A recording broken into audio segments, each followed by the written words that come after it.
When I was 14, I created my first ArtStation account to share my anime character drawings. I had been sketching on paper for years, but only just saved up enough for a used Wacom tablet and some basic digital art software. My mom sat with me as I signed up. She's strict about online stuff and made sure I clicked all the privacy settings. No real name, no location, no birthday showing. She wrote my new password on a sticky note and told me to use a simple profile picture. Nothing with my face. I didn't care much about all that. I just wanted to show my drawings to people who liked the same things I did. The first thing I uploaded was a digital portrait of a character from my favorite anime series. I used purple and blue tones for the hair, a blurred city background, and I remember fussing over the eyes for an hour before finally posting it.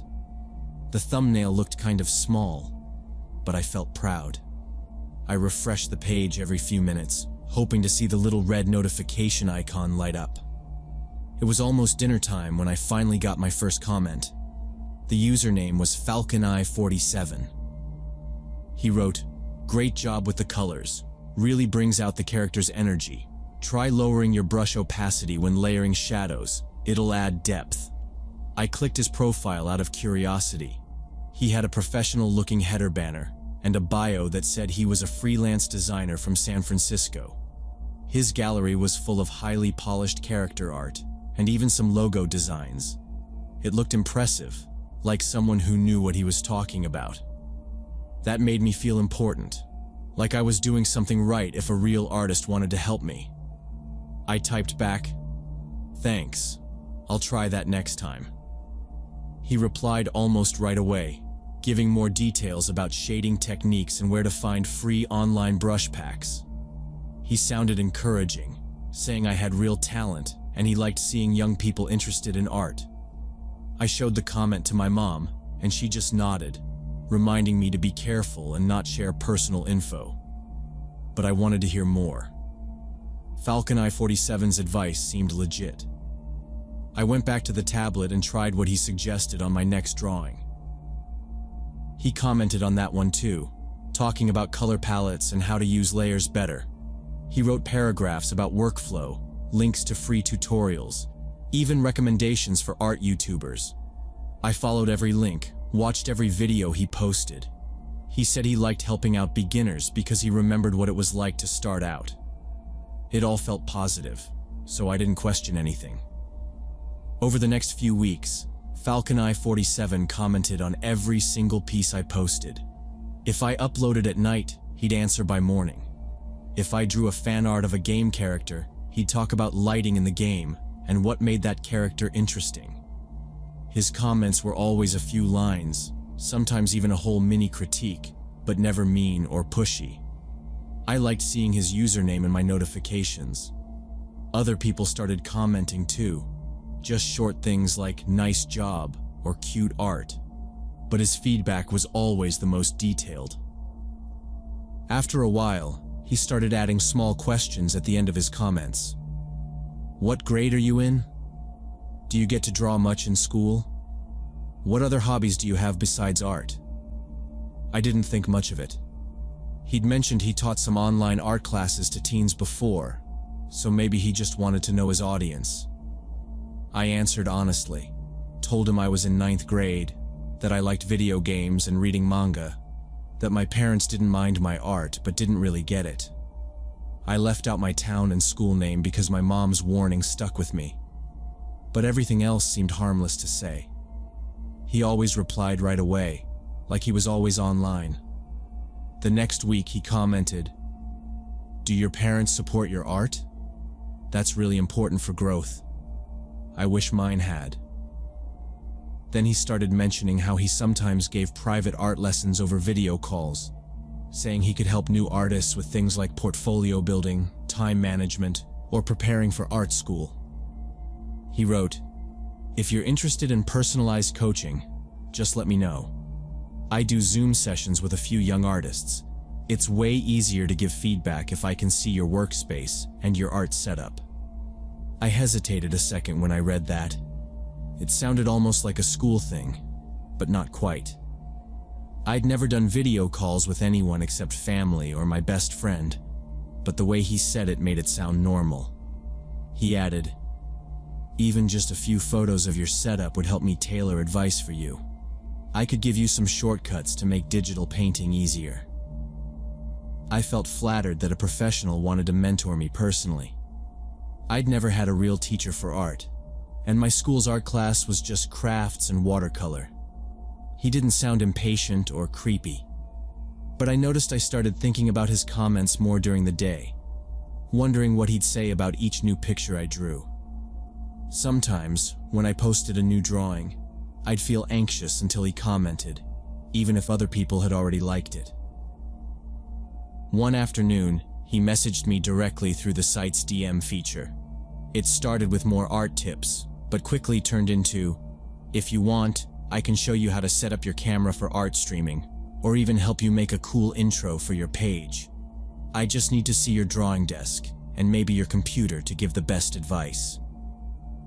The message ended with a smiley face. I sat there for a few minutes, reading it again and again. Something about the way he kept asking for photos of my room made me pause, but I couldn't explain to myself what exactly felt wrong. Still, I didn't answer right away. I closed my browser and went to wash my hands for dinner, thinking maybe I'd reply the next morning. Curiosity got the better of me, so I clicked back onto Falcon I-47's profile to see what else I could find. Most of his gallery looked the same as before. Clean, digital portraits and sleek logo designs. He had banners for things like game projects and graphic design. But now that I was looking closer, I noticed a lot of his posts were locked to followers only. Most profiles I'd seen had maybe one or two private pieces, but on his page, half the thumbnails were grayed out with a lock icon. His follower count seemed unusually high for someone with art that didn't really stand out. I scrolled through the visible comments and started reading what people had said to him. That's when I noticed a pattern. Under many posts, there were thank you messages from young girls. They'd say things like, "Thank you for the opportunity," or "I appreciate your creative guidance." Some of them looked like they were still in high school, based on their profile art and usernames. Their comments felt oddly formal, like they were replying to a teacher or someone they were trying to impress, but not like friends or equals. Something about the tone didn't feel natural. I felt a weird tension in my chest. I tried to ignore it but couldn't. I wanted to know what was actually in those locked galleries, so I decided to make a fake account using a different email. I chose a username that sounded older and set the birthday so it looked like I was in my 20s. I used a free avatar and copied some basic art posts from free stock images just to make the page look real. My hands shook as I set it up. I kept thinking this was overreacting, but a part of me wanted to be sure. After following Falcon I-47 and waiting for him to accept, I messaged him pretending to be a college student interested in digital art careers. He replied fast, almost too fast, accepting my follow request and saying he was always happy to help another creative mind. Once I got access to the private gallery, I went straight to the locked posts. That's when I realized something was very wrong. Dozens of photo sets filled the private section, but they were nothing like the public drawings. Most were labeled as artistic photography or figure studies, but every image had young-looking models. Some wore dance outfits, others sat on beds or in dimly lit bedrooms. A few were in costumes or cosplay, but the poses felt forced and too mature for their age. Their faces were blurred or cropped, but it was clear most of them were teenagers. Each post had a description about light, shadow, and the human form, in a way that tried to sound technical. But the more I looked, the more my skin crawled. I scrolled through comments under these photos, almost all from the same group of young followers. Their replies sounded stiff and grateful, thanking him for creative direction or support. There were even screenshots of private messages, where Falcon I-47 invited girls to join his exclusive mentorship group, offering collaboration opportunities if they sent photos of their art process and creative workspaces. Some DMs included requests for specific kinds of photos, all phrased in a way that tried to sound innocent, asking for full-body reference shots or pictures of natural poses for study. He promised feedback, exposure, and sometimes even recommendations for art school. As I kept clicking, I saw he ran accounts on other sites and used the same language to invite more girls. My hands were sweating as I scrolled, and at some point, I stopped breathing for a second. I took screenshots of everything: the photos, the DMs, the usernames of the other girls, and the way he worded his requests. I immediately logged out of the fake account and deleted it. Then I went back to my real profile and blocked him, shutting down the DM window and locking my gallery. I changed my passwords twice, even though I knew it wouldn't undo what I'd already seen. I told myself it was over. I wouldn't talk to him again, and he'd lose interest. But I was wrong. Almost 2 weeks later, I got a notification on my phone from an account I'd forgotten existed. I'd made a backup ArtStation when I was first starting out, using an old nickname and a different email. I clicked on the notification and saw a direct message from FalconEye47. The message was much longer than any he'd sent before. He wrote that he'd been searching for me since I'd left, that we had a special creative connection, and he could tell from my work that I was different from other young artists. He said he was worried that something had scared me off and begged me to reconnect because he wanted to help me reach my true potential. The message included more offers of coaching, but the tone felt desperate and intense. He wrote, "Please don't ignore this. I'm only trying to support you." He sent links to his private portfolio and asked for a response as soon as possible. I sat on my bed reading it over and over. My chest hurt. This time, I didn't wait. I took screenshots of everything: the DM, his profile, his follower list, the photos and conversations from before. I showed my mom and dad right away. They didn't say much at first, but they both went quiet and started writing things down.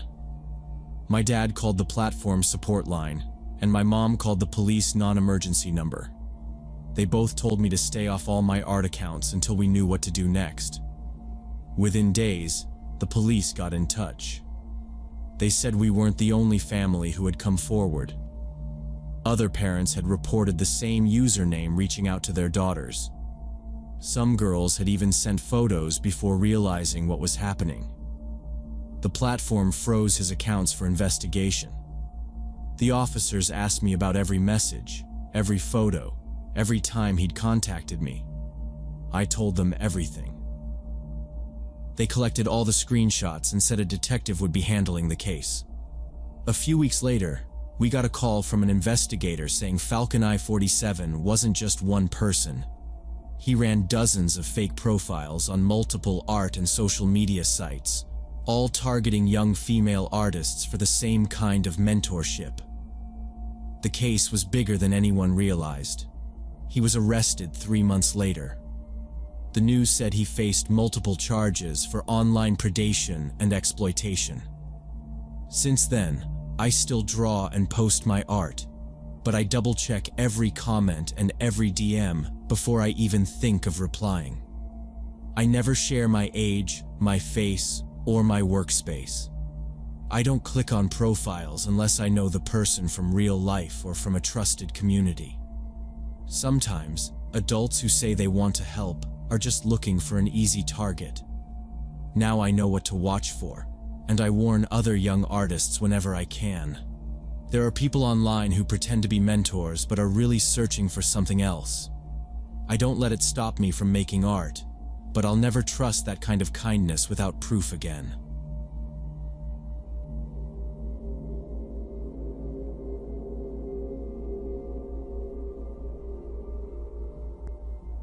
So when I was 23, my roommate Jenna and I found what seemed like the perfect deal: a 2-bedroom basement apartment for only $500 a month. We'd been looking for a place that was affordable, but still somewhere you could actually walk around at night without worrying. The building was this big old brick house that had probably been converted into apartments in the 70s. The landlord, Mr. Thompson, lived upstairs. He was in his late 50s or early 60s, balding with a patchy gray beard, and he kept his shirt tucked in too tight. He didn't talk much when we first met him. He showed us the basement unit, pointed out the locks on the doors, the furnace, and where the garbage bins were out back. His voice was gruff, like he was annoyed about having to give a tour at all. The price seemed too good for the area. All the other places we'd looked at were tiny or falling apart, or they were over $700 a month. Thompson said he liked renting to students because they were usually quiet and paid on time. He repeated that a couple times. "I like quiet tenants," he said, almost as if he was warning us. Jenna smiled and promised we weren't the partying type. He shrugged, didn't seem to care much either way. The walls had water stains and the carpet smelled musty, but there was a small kitchen and a window in each bedroom, which made it feel less like a dungeon. We signed the lease on the spot, handed over our deposit, and Thompson gave us a set of heavy old keys.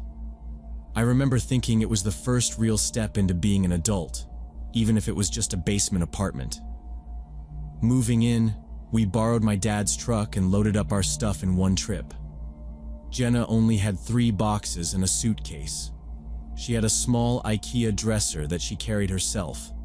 My stuff took up more space. A cheap futon, an old TV, and a desk I'd had since middle school. The stairs down to the basement were steep and creaked under every step. There was a handrail, but it wobbled if you leaned on it. The basement hall smelled like bleach and something older, like dust or mold, but I figured all old houses were like that. It was dark, but when we switched on the lights, it felt cozy enough. Jenna took the smaller room because she didn't have much furniture, and I got the one by the window that looked out into the alley. Our friends came by that weekend to help us set up. They all joked about how it was such a steal for the price. Someone made a joke about the place being haunted, but we just laughed and turned up the music. Jenna unpacked her collection of thrift store mugs, lined them up on the kitchen shelf, and I taped up a poster of a mountain view over my bed. The first week felt like a sleepover. We stayed up late watching shows, eating microwave popcorn.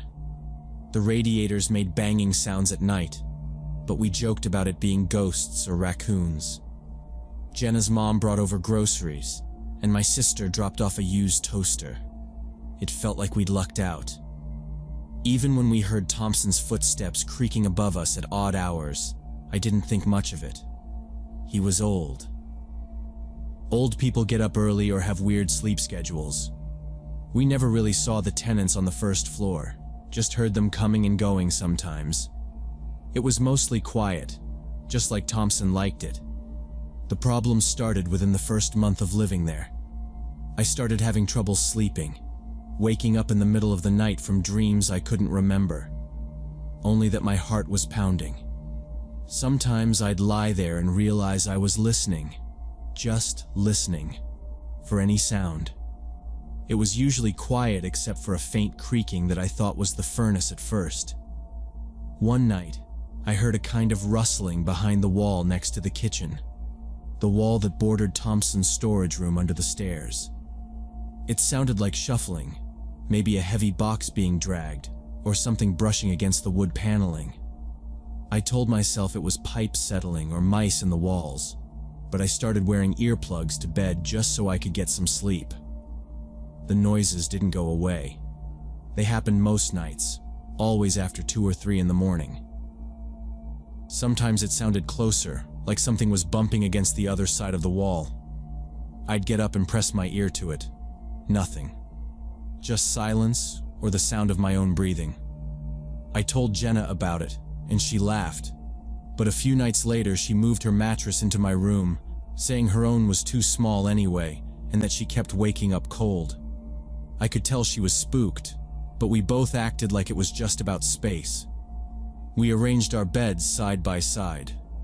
It made it feel less weird, even when the noises started up again. We both started double-checking the locks before we went to bed. I wedged a chair under the doorknob out of habit. Old houses made weird sounds, we told ourselves. Jenna said maybe the house was settling. That made sense, but I couldn't shake the feeling that something was off, especially when the rustling would pause if I got up or made a noise, like someone was waiting for us to go back to sleep.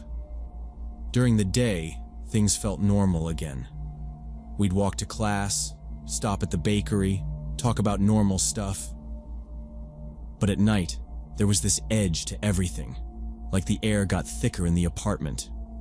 It didn't help that we'd started noticing Thompson's silhouette in the upstairs window, standing there just before dusk.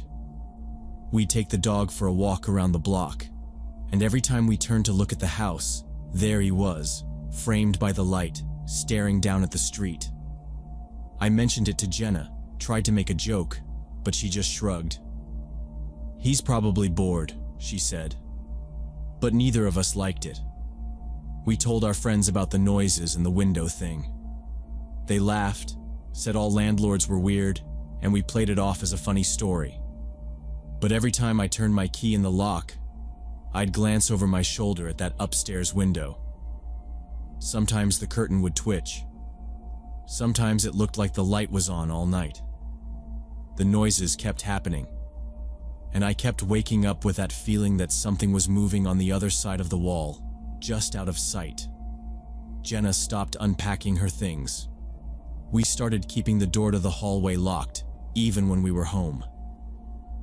At night, I'd lie awake, listening for the next creak, waiting for whatever it was to start up again. Our friend Mark started staying over more often after we mentioned feeling uneasy. He brought a sleeping bag and camped out on the futon, making jokes about being our bodyguard. At first, it felt silly, but having another person around made it easier to sleep. The apartment was crowded, but we didn't care. Jenna and I both admitted we felt better with him there. Sometimes he'd bring snacks or pizza, and we'd stay up playing games to distract ourselves. Most nights passed without anything unusual, but I'd still hear the rustling in the walls, and once or twice Mark said he thought someone was pacing in the hall upstairs long after midnight. One night we went to a party at a friend's place across town. Mark drove. We didn't drink much, wanting to keep our heads clear. The night ended early, and we walked back from his car, cutting through the alley by our building. As we reached our back door, I saw several figures in the backyard, standing close to our windows. There was nothing casual about the way they stood, just perfectly still, not talking or moving. It didn't look like a gathering or someone smoking outside. These people were watching the house. I could see their faces lit up by the yellow porch light, blank expressions, and one of them turned as we approached, following us with his eyes. I whispered to Jenna and Mark to hurry. Mark fumbled his keys but managed to unlock the basement door. We rushed inside and locked it, sliding the deadbolt and shoving a chair under the knob.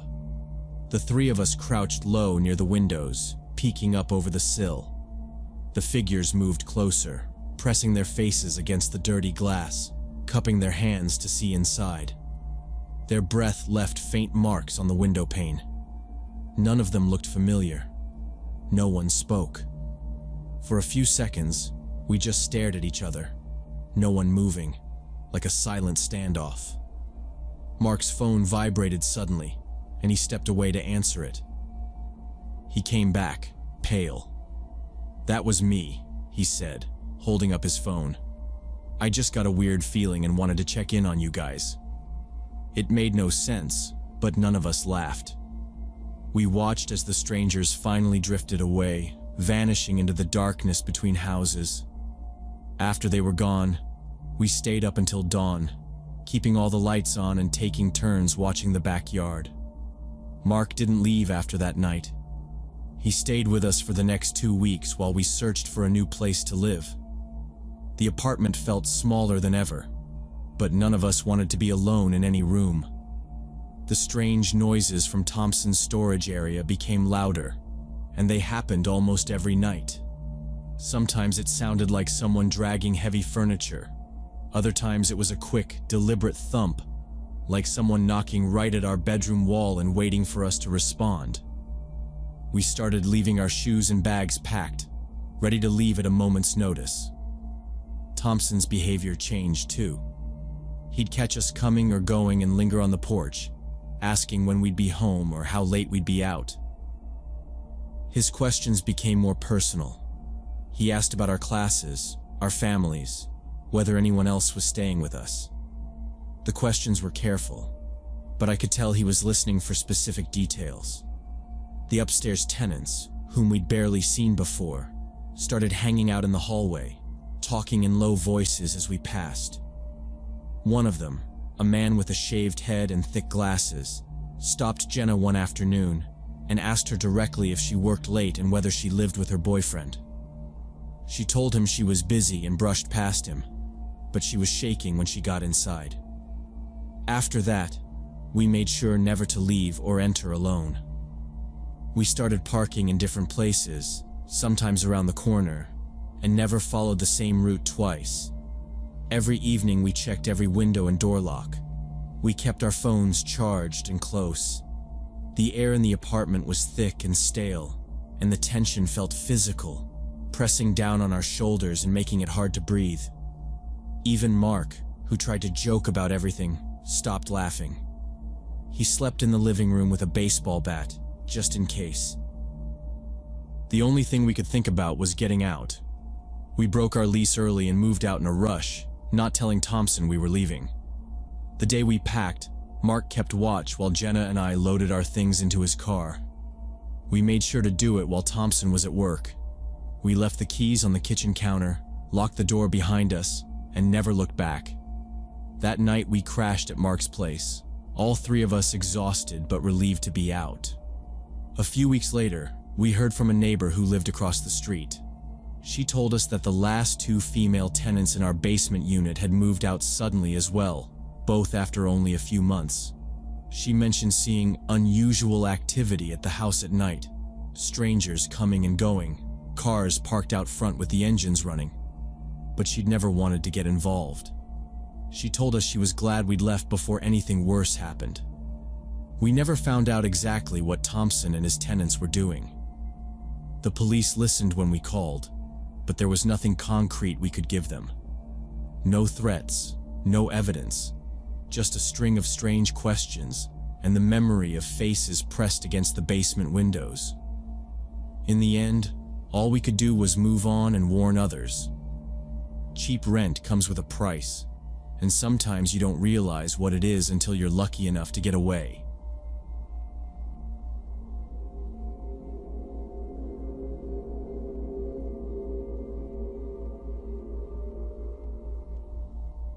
It happened last year when I matched with Jason Clark on a dating app. I was living in Austin and working as a journalist at the time, so I considered myself pretty cautious about strangers. I didn't go into anything blind. When Jason messaged me, I checked his profile for anything off. He looked normal. Average brown hair, clean-shaven, the usual photos with a dog and a coffee mug at some hipster cafe. He said he was a programmer, talked about his work in tech, mentioned he liked Murakami novels and indie movies. That part I liked because it meant conversation wouldn't be dull, at least. He didn't come on too strong, wasn't pushy, never sent a weird photo or tried to rush anything. We started chatting, and after a couple of days, it was obvious he could hold a conversation. Sometimes he'd share jokes about old 90s movies or coding mishaps from his job. Nothing remarkable, just regular banter. I didn't feel any pressure from him, which is rare. The talks moved to texts, and then we had some long calls on weekend evenings. He always had these stories about startup chaos and late nights debugging things, and he mentioned knowing people in the same field as some of my contacts, which helped him check out a little. I did the responsible thing and ran a quick background check on LinkedIn.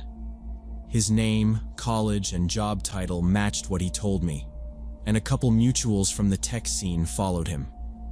That eased my mind. We traded favorite book lists. He sent a picture of a bookshelf with a couple of the same authors I'd mentioned. Sometimes he'd ask for recommendations, then actually read the book and talk about it, which I thought was impressive. Everything seemed normal. After about 3 weeks, Jason invited me over to his apartment for dinner. He made a point of saying he cooked sometimes and that he'd make something basic, nothing too fancy.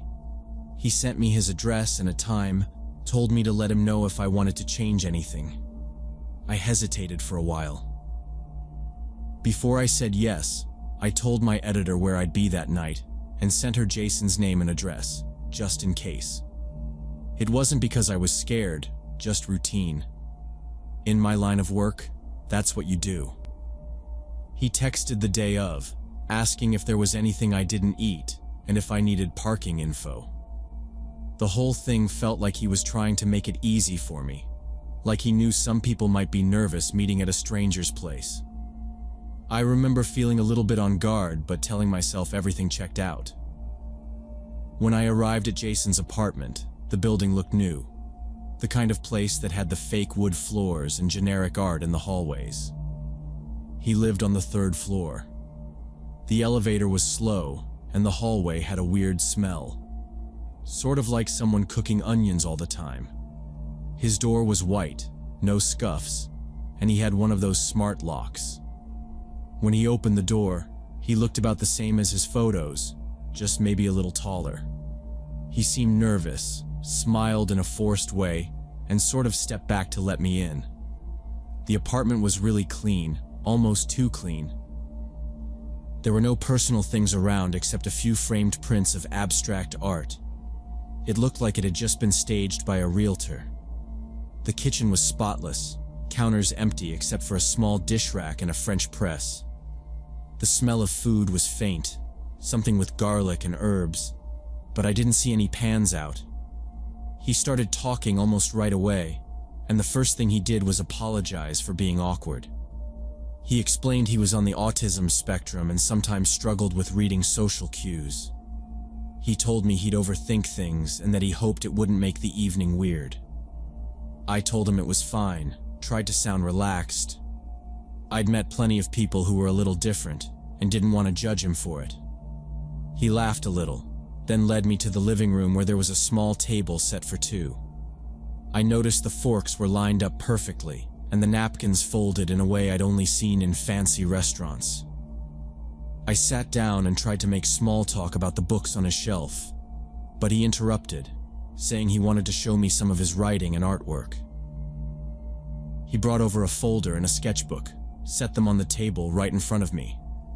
His hands shook slightly. I flipped through a few pages. The writing was full of detailed stories, but the topics made me pause. There were stories about power struggles, people being manipulated, scenarios where one person controlled another, sometimes in violent ways. The artwork matched. A lot of black ink sketches showing people tied up or cornered in dark rooms, faces blank or twisted. There wasn't anything illegal or explicit, but the themes were unsettling. I kept my face neutral and made a polite comment about how creative he was, not wanting to say anything that would set him off. He watched me closely, eyes jumping from my face to the pages and back again. "Do you find it profound?" he asked, his voice too loud in the quiet apartment. I nodded, said something like, "It's definitely intense. There's a lot to think about." He pressed, asking if I thought the stories had depth, if they were unique. He seemed desperate for some kind of praise, almost on edge about it. The conversation got harder after that. He kept steering it back to his work, repeating questions about whether I really understood it. I noticed the apartment didn't have much of a lived-in feeling. The couch was new, a small TV on the wall, not a single photo or old object anywhere. The fridge was mostly empty except for a row of protein shakes and bottled water. I checked my phone in my lap, pretending to look at a message, and started running through options for leaving without making it obvious. He didn't seem dangerous, but something about the way he watched me made my skin crawl. I kept up a normal conversation, asked about his job, let him talk, and quietly tried to remember exactly where I'd left my keys and bag.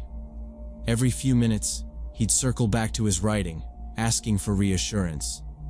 I stayed polite and waited for the right moment to excuse myself. The situation became alarming when Jason started talking about his past relationships. He brought up his ex-girlfriend, but the way he described her was all about possession, not connection. He said she'd been disloyal and made vague references to keeping track of everything she did. He leaned back in his chair, watching my face as he told a story about how he liked to experiment during intimacy, especially with choking. He said it like it was a joke, but waited for me to react. "You know, some people don't mind a little fear in the bedroom," he said. I laughed awkwardly and looked away, pretending to check a notification on my phone. On the kitchen counter, I noticed a row of knives, each with a different colored handle, displayed on a magnetic strip. The blades caught the light as if they'd just been cleaned. He must have seen me looking, because he stood up and walked over to them, picking up one of the larger ones. He said his neighbor sold all kinds of interesting weapons and never asked questions about what people plan to do with them. He set the knife back down and gave me a look that lasted too long, like he wanted to see if I'd flinch. I held his gaze and nodded, acting bored, but my mind was racing through every detail. The model of the smart lock, the layout of the rooms, how loud my voice would be if I screamed. Jason kept circling the conversation back to his stories, the violence, the control. He dropped hints about trying things out with people who understood his needs. I realized every word he said was meant to see if I'd go along with whatever he had planned.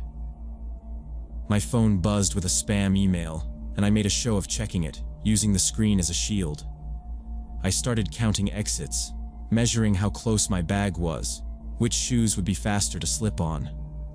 I memorized the layout of the building from the walk-in, the parking lot layout, even the numbers on the door across the hall. I kept nodding, saying as little as possible, waiting for a chance to get out. I pretended to get a call from my editor and put the phone to my ear, faking concern.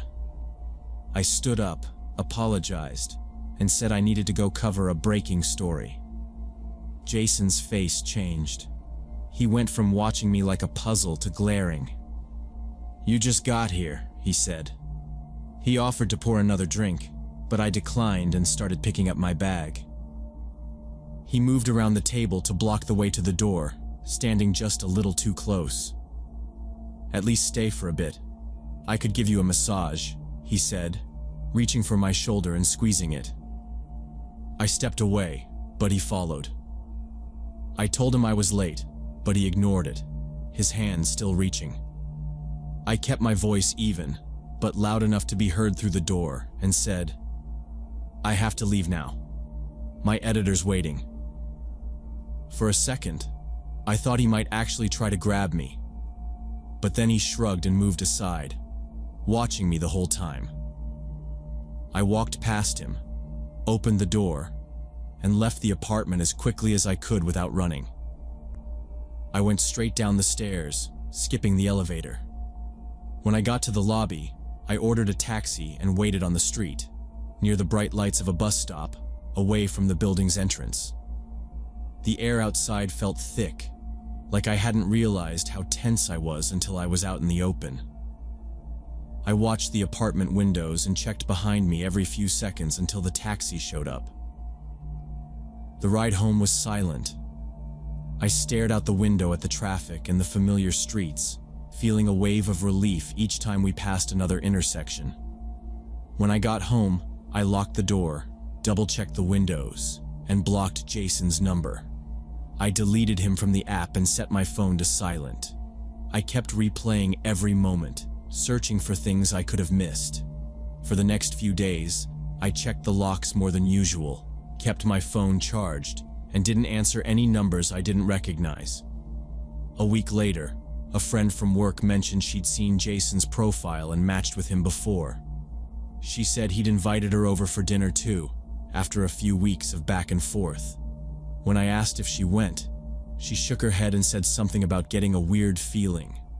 Another woman I knew, someone I'd met through a book club, said she'd gone to his apartment too, and that he acted the same way.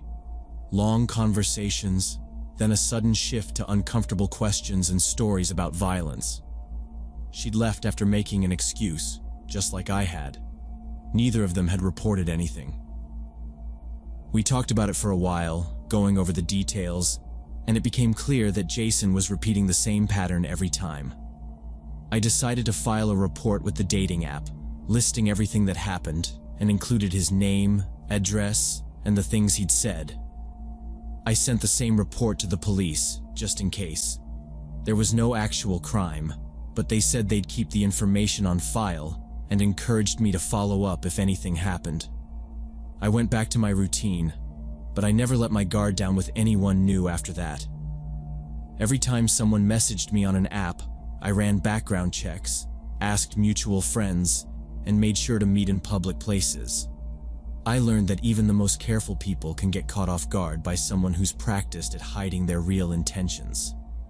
Sometimes, people build whole identities to draw others in, just to see how far they can push things. I never ignored my instincts after that. If something felt off, I left, no matter how minor the warning sign was. Online dating is just another way for predators to search for victims, and you have to treat every interaction with the same caution you'd use anywhere else. The sense of danger never really left. Even now, months later, I still watch for the same signs in every new conversation, and I always trust that uneasy feeling when it comes.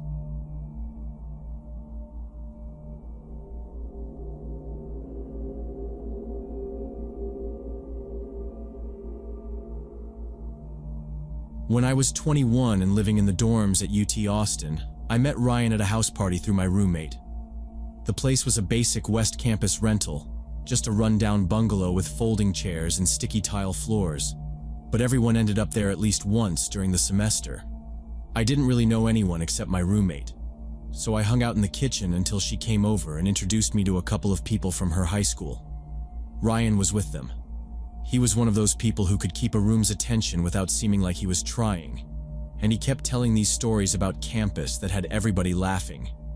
His hair was a little too long, and his jeans were always torn, but not in a stylish way, just actually ripped at the knees. After the party, I started seeing him around more. We grabbed coffee at the student union a couple times, met up before classes, and once he invited me to a movie downtown. We split a lift and got tacos after.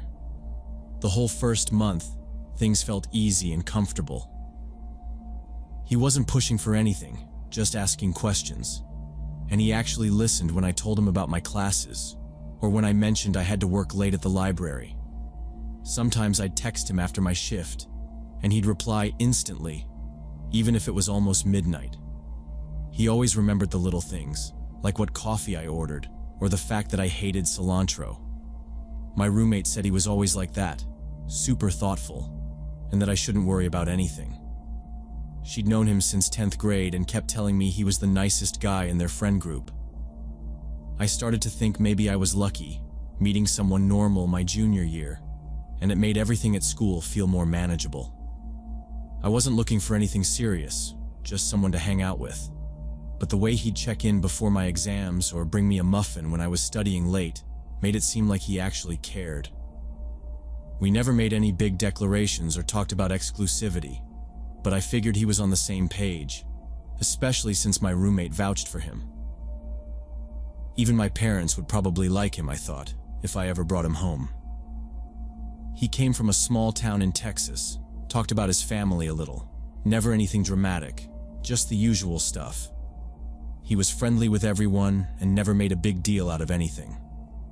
After about 6 weeks, though, some things started to seem off. Ryan would sometimes disappear for a couple of days at a time. At first, I figured he was just busy or had stuff going on, but he stopped answering texts out of nowhere, even though he was pretty active online. He'd leave my messages on read and then pop back up later, saying his phone broke or he had some emergency with his family. Once he said he dropped his phone in the fountain near the main building and couldn't get it replaced for days. Another time, he claimed he had to drive home because his sister got sick, but the details were always changing. I tried to ignore it, but then I'd see he was still posting on Instagram stories, just hanging out with other people. It got weirder when my roommate mentioned that she'd seen him in the cafeteria with some girl she didn't recognize. She said they looked pretty close, sitting together, holding hands under the table. My roommate didn't want to make a big deal out of it, but she said the girl was definitely not just a friend, at least from how they were acting. I felt awkward even asking about it, but that night I texted Ryan saying, "Hey, who's the girl you were with at Jester today?" He took a long time to respond, and when he finally did, he called me instead of texting. He sounded annoyed but tried to play it off like it was nothing. He said, "Oh, that's my ex. She's a little crazy. Keeps showing up places and trying to talk to me. We're just friends now. Don't worry about it."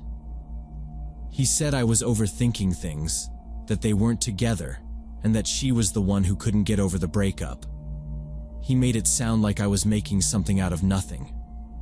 After that, I decided to just take a step back from whatever was going on between us.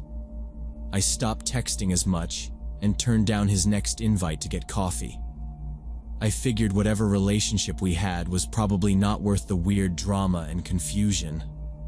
I didn't want to get sucked into anything messy, so I kept my distance for a while and tried not to think about it, but I still couldn't help noticing when he'd walk past me on campus, acting like nothing had changed. When I stopped responding to Ryan's messages, it didn't take long for things to get out of hand.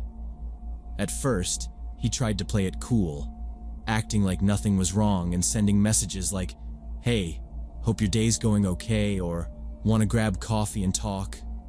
I ignored him, thinking he'd eventually get the hint.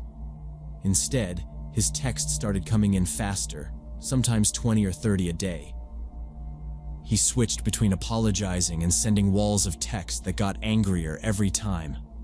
One night, I put my phone on silent, but when I checked it in the morning, he'd left a bunch of voicemails, some of them just a few seconds long with nothing but breathing. It was bad enough online, but then he started hanging around my dorm building. The first time I saw him standing outside, I ducked behind a group of people and went back inside through the side door. After that, he started coming almost every night. He'd stand under my window, sometimes calling my name or just pacing back and forth, staring up at the windows like he was trying to figure out which room was mine. It didn't matter if it was raining or cold. He'd just show up and wait. One night, I heard someone pounding on the glass doors at the entrance. When I looked out, it was Ryan, shouting for me to come down and talk. He didn't care who saw. Security came and escorted him away, but the next night, he was back. After a week of this, I was too scared to leave alone. My roommate and I started using the back entrance or waiting for a group of people to walk with us. Even then, I'd sometimes see Ryan across the quad, pretending to be on his phone but always looking in my direction. He tried to corner me in the dining hall, but I managed to slip out before he could get close. People in my building started calling him "that crazy guy" and whispering about him whenever he showed up. A few other girls said he'd been texting them too, saying weird stuff about me. I started feeling embarrassed to even be around campus, worried people thought I'd done something to deserve his attention. The whole thing kept getting worse. One night around 3 in the morning, he started shouting my name outside my window. He was loud enough that the RAs called campus police. They took him away, but he came back 2 days later, waiting for me by the bus stop. After that, campus security started patrolling our building more often, and the head RA told me to keep a log of everything that happened. I didn't want to get anyone else involved, but it was getting impossible to avoid him. I stopped going to events and barely left my dorm unless I had to. A few weeks into this, Ryan caught me coming out of a psychology lecture. He blocked the hallway, not letting me pass. He started talking fast, his voice low but shaky, telling me about a fight with his ex-girlfriend. He said she'd tried to kill herself after they argued, that it was my fault because I'd ignored him. He claimed he was the only thing keeping her alive, but she took pills after he told her about me. He said they'd both ended up in the hospital, and then he started crying, telling me I'd ruined everything in his life. Before I could move, he grabbed my arms, squeezing hard and shaking me a little as he shouted about how I was responsible for all his problems. People in the hallway stopped and stared. 2 students came over, pulling him off me and shouting for help. I could hear Ryan still yelling behind me as I walked away fast, my heart pounding in my chest. Campus police showed up, took statements, and Ryan was escorted to the dean's office. They asked if I wanted to file a formal report. I told them everything, and when I did, the officer said Ryan already had a record of warnings for aggressive behavior toward other female students. I hadn't known how far it went until then. The university moved quickly after that. They issued a temporary restraining order and told me Ryan was banned from campus while they completed their investigation. I got a call from the dean's office, letting me know he'd been expelled for violating multiple conduct policies. I didn't see him again after that, but for months I felt jumpy every time I walked around campus, always checking over my shoulder. My friends tried to get me to go out and act normal, but it took a long time to stop feeling like he might show up somewhere. About 6 months after everything ended, I got a Facebook message from someone I didn't recognize. It was a long message from a girl named Kayla.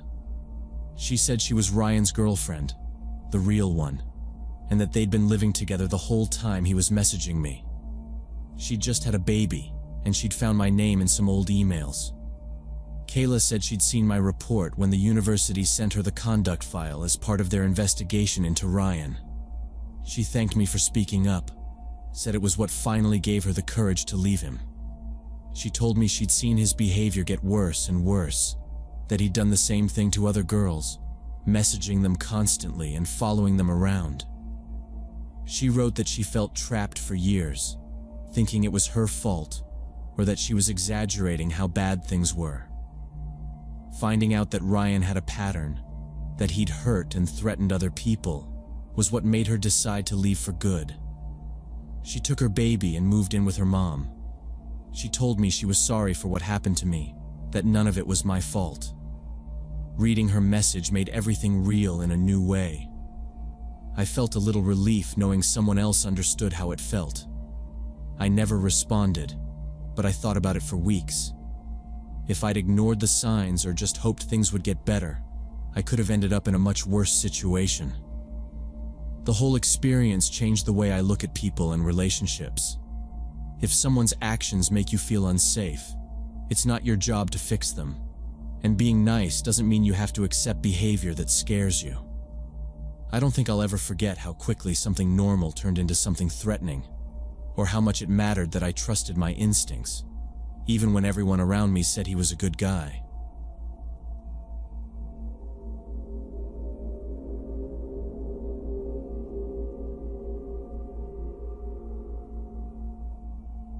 When I was 19, I lived with 3 other girls in a 2-bedroom apartment about 15 minutes from campus. It wasn't a fancy place, but it was close to the university, and the rent wasn't too high, so we made it work. The building was the typical old red brick kind you see all over the city, a little beat up around the edges, with an elevator that rattled and a front door that never really shut all the way unless you shoved it hard. My roommates were Sarah, Emily, and Priya. We all got along pretty well, at least well enough to share kitchen space and complain about the heating bills in the winter. That evening, I was at the kitchen table editing some notes for my journalism project, when Emily came in with a bottle of cheap wine and suggested we do something fun. She'd seen the camera I'd borrowed from my department, one of those big Canons with the detachable lens and all the dials I didn't really understand. "We should take some real photos," she said, setting the bottle down hard. "Like, not just selfies." Sarah and Priya both said yes right away. The sun was going down, and the apartment was filled with that orange light that makes everything look better. So, I put the camera strap around my neck, and we started in the living room. We moved furniture, made a mess, but nobody cared. Sarah posed with a houseplant. Emily wrapped herself in a throw blanket like a model, and Priya balanced on the arm of the couch, pretending she was some kind of influencer. I just snapped photos, trying to figure out how to focus right, sometimes asking them to hold still so I could adjust the settings. We laughed a lot, probably more than we should have. The bottle of wine was gone fast, and after that someone found a speaker and put on music, not too loud so we wouldn't bother the people downstairs. The mood was light. Priya kept saying she wasn't photogenic, but she posed the most. I got shots of everyone by the windows, under the kitchen light, even sitting on the worn-out rug near the heater. It was just normal stuff, nothing weird, nothing fancy. I was careful with the camera, making sure not to drop it, because I'd signed a form when I borrowed it that said I'd pay if anything happened to it. After a while, Sarah suggested we try some shots in the bedrooms. Our rooms were small but had big mirrors, and one of those old wooden dressers with a shiny surface.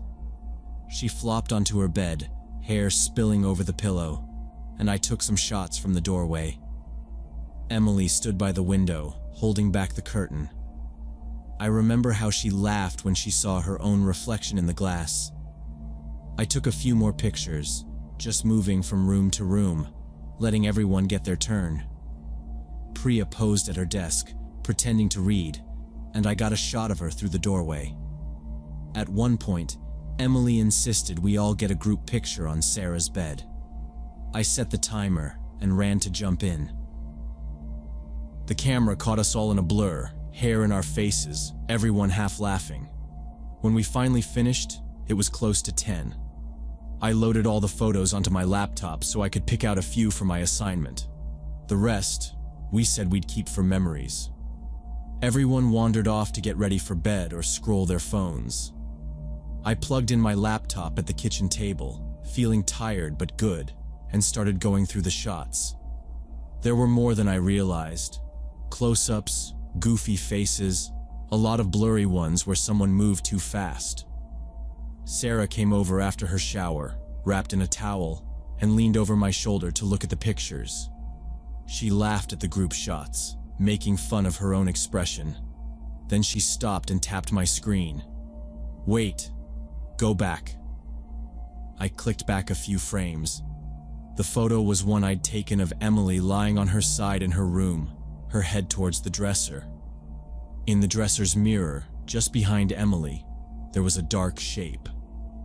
At first, I thought it was just a shadow or maybe some jacket hanging on the door, but Sarah shook her head. "No, look, that's not us." I zoomed in.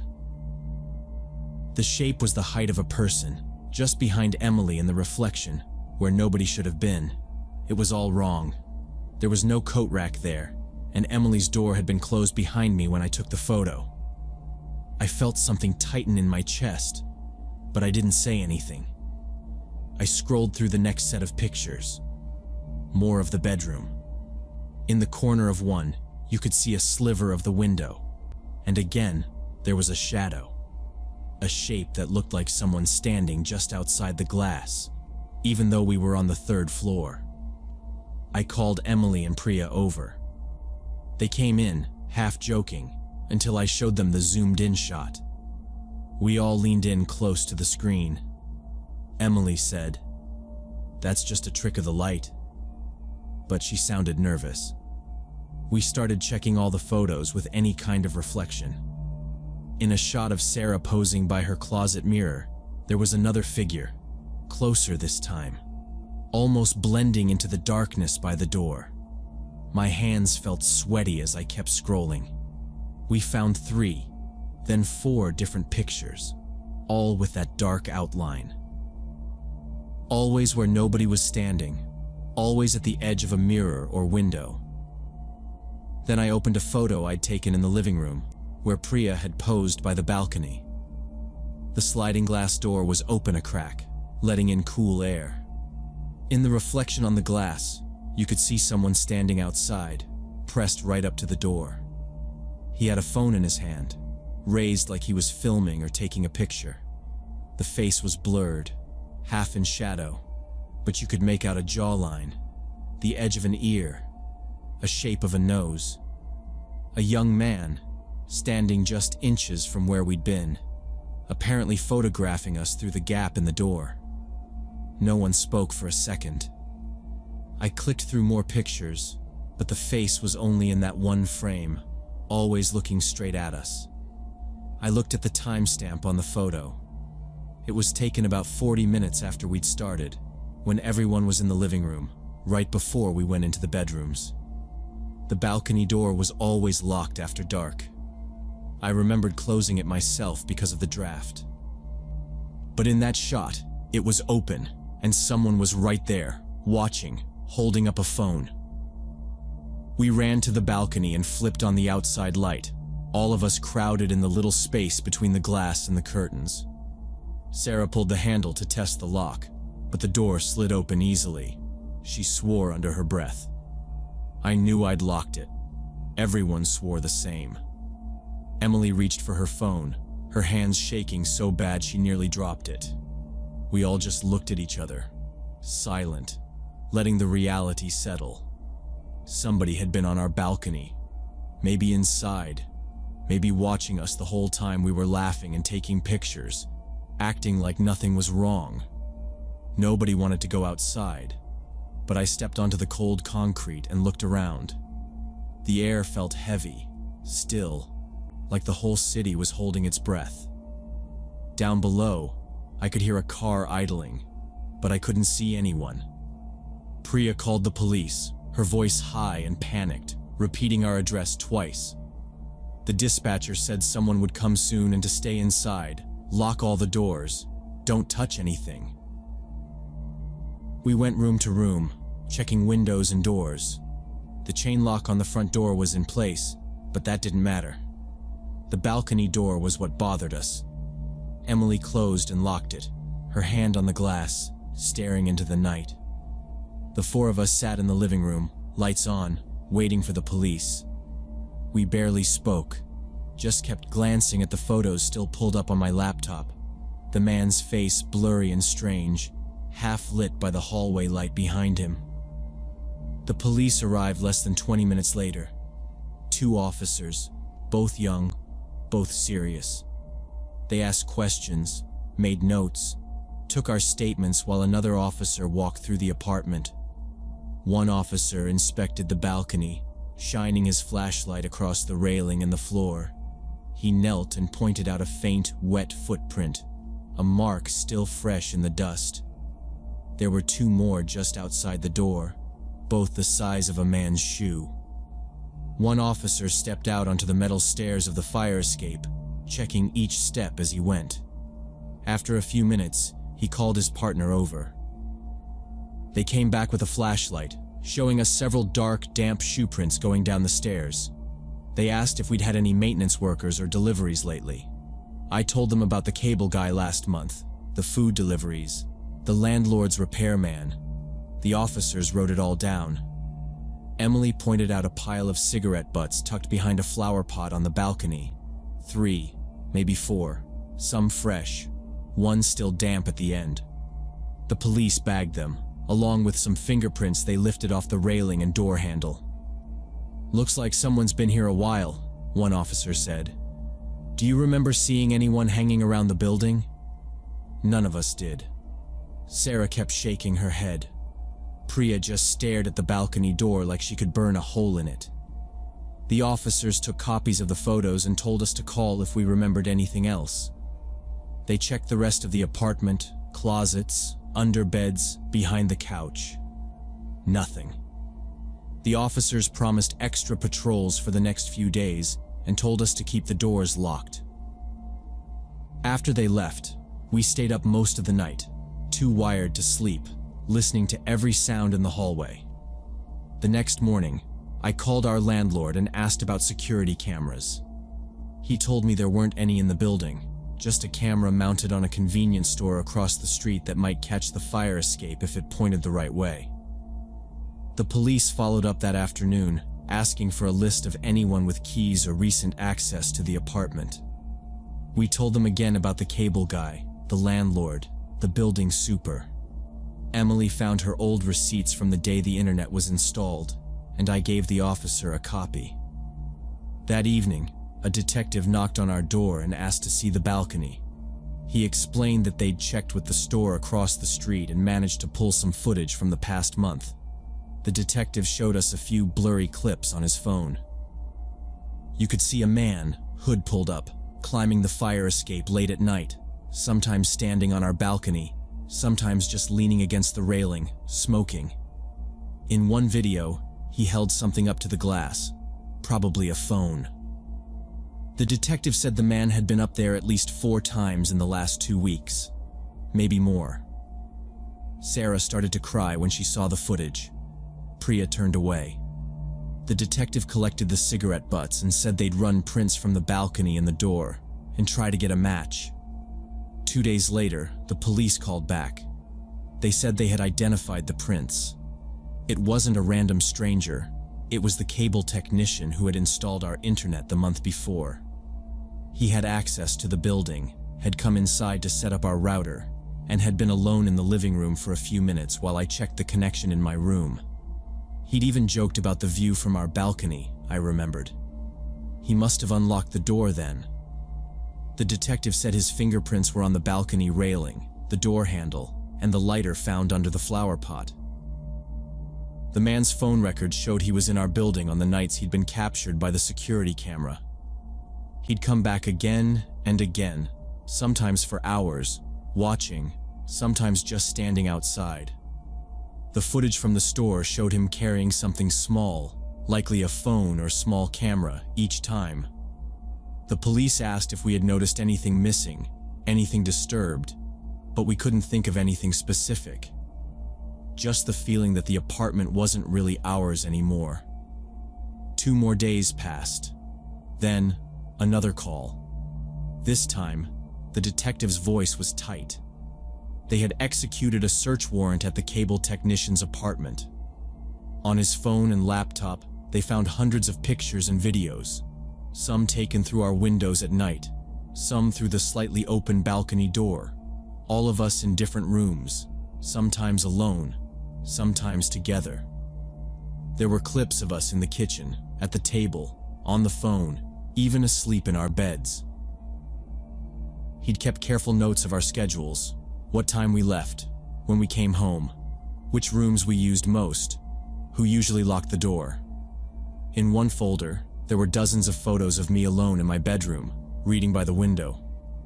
The detective said he had documented every move we made, sometimes for hours at a time. The man was arrested that afternoon. He was charged with stalking, invasion of privacy, and several related crimes. The detective told us that if we hadn't noticed the photos, if we hadn't called right away, he probably would have kept coming back. Maybe worse.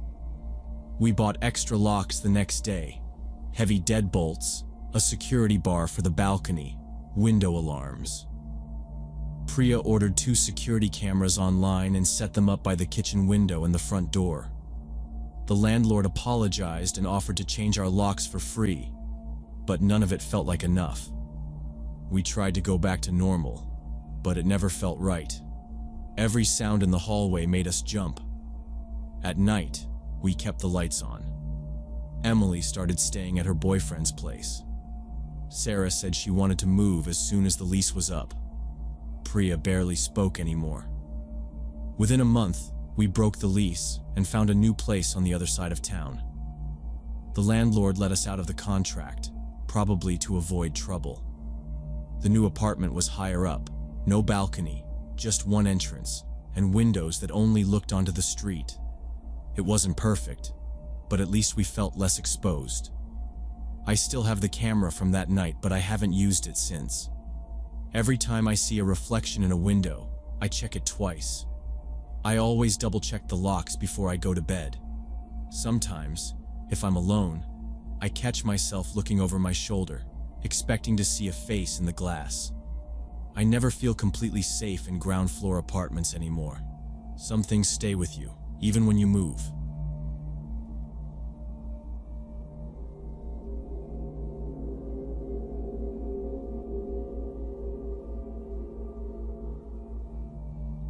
When I was 16, I met Ethan in the school cafeteria in Atlanta. I remember it was right after 6th period, and the lunch line was long. I was wearing my old gray hoodie and looking at my phone when he bumped into me by accident. He said, "Hey, my bad," and smiled, and then just kept talking to me as we waited. Ethan was 18, a senior, and everyone seemed to know him. He had the type of confidence that made it easy for him to talk to anyone, and he always seemed to have friends around, laughing at his jokes. But that day, for some reason, he just kept talking to me. At first, I thought maybe he needed something, but he wasn't asking for anything. He asked what music I liked, and when I told him, he acted interested even though I was pretty sure he hadn't heard of most of the bands I named. After lunch, he found me in the hallway and walked with me to my next class. I remember thinking it felt strange, but not in a bad way. Nobody older really talked to me before, and Ethan seemed so sure of himself. By the end of the week, he started waiting for me after school, saying we could hang out for a bit. We started meeting at the food court in the mall, just sitting and eating fries, talking about random stuff. He always paid for the food, and I didn't really question it. Sometimes, we would go into the arcade and play video games, or he'd want to show me something funny he found on his phone. He told stories about parties or things his friends did, and he made everything sound like it was more exciting than what I was used to. I felt like I was part of something I'd only watched from the outside. My friends noticed too.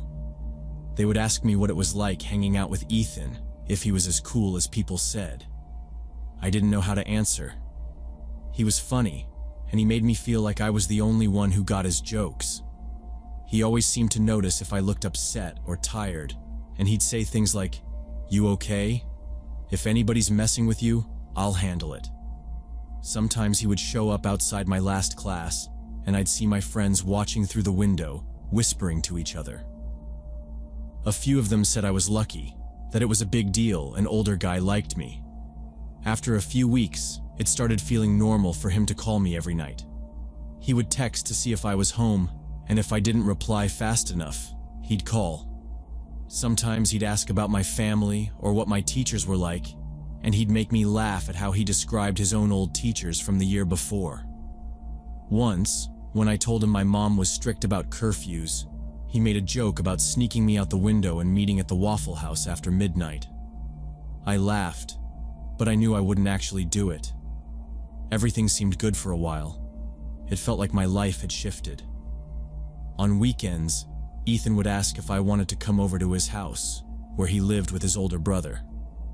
Sometimes I went, and we'd just play games or watch movies, nothing weird. He'd order pizza and tell me stories about what it would be like after graduation, talking about getting a car, maybe moving out, making plans that seemed huge to me. But slowly, Ethan started making these small comments that stuck in my mind. At first, it was just little things, like telling me I should wear my hair differently, or that I looked really young in some of my old clothes. He'd say it with a smile, like it was a joke, but then he'd tell me I'd look better in something tighter or different colors. I tried to brush it off, but after a while, I started feeling self-conscious about what I wore around him. He also talked about my friends, saying stuff like, "Why do you hang out with them? They seem kind of immature."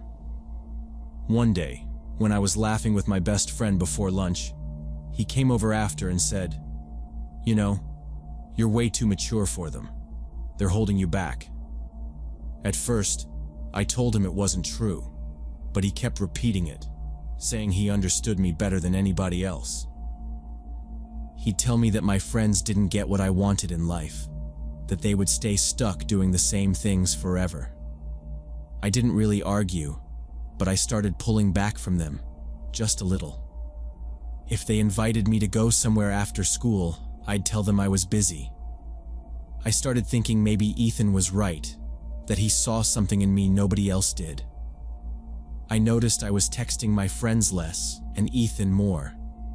He'd ask me to tell him if anyone at school was bothering me, and once when a guy from my math class joked around with me, Ethan asked if he was flirting and why I laughed.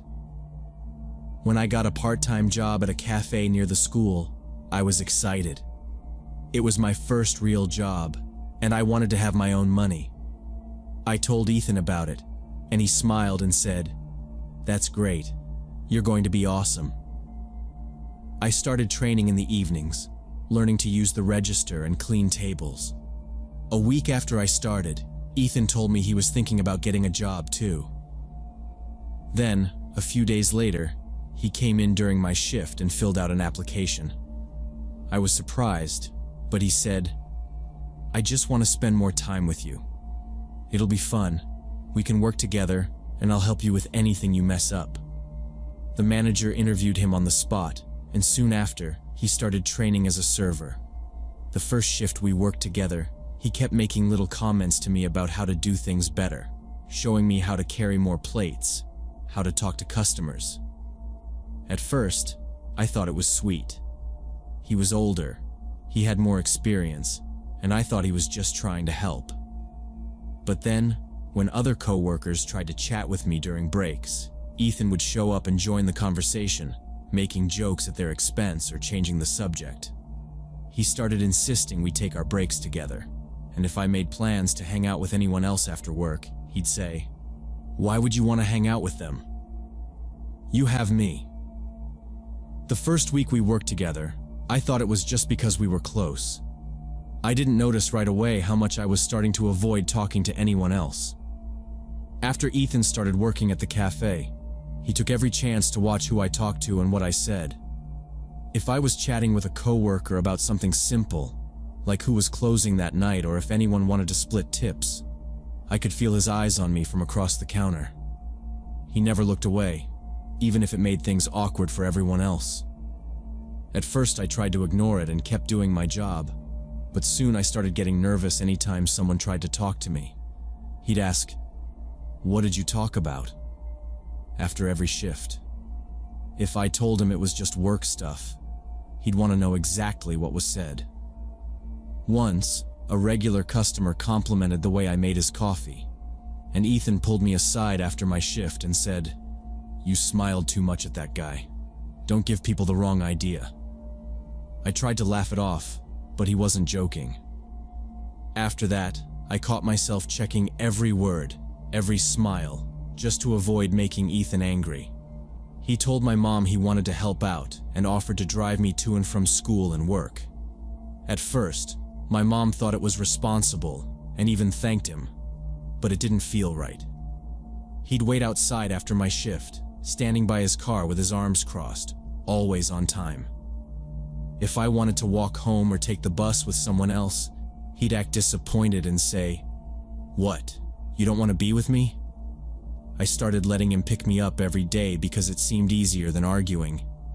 He found ways to show up wherever I went. Once, my old friends planned to meet at the park after school, and I said I might stop by. Ethan showed up just as I got there, saying he was just in the area. After a while, my friends stopped inviting me. Even when I wanted to go, I'd end up canceling because Ethan would text, "You sure you want to hang out with them? They never treated you right." Eventually, most of my messages to friends went unanswered. On weekends, if I wanted to do something on my own, he'd offer to drive or tag along. If I refused, he'd say, "Why are you acting so weird?" If I texted anyone while I was with him, he'd ask who it was. Sometimes he'd look at my phone when I wasn't paying attention, scrolling through my messages. If I tried to talk to my mom about it, she'd say, "You two are together all the time. That must mean you're close." And I'd just nod. After a few months, almost everyone from my old life was gone. I stopped replying to group chats and didn't return calls.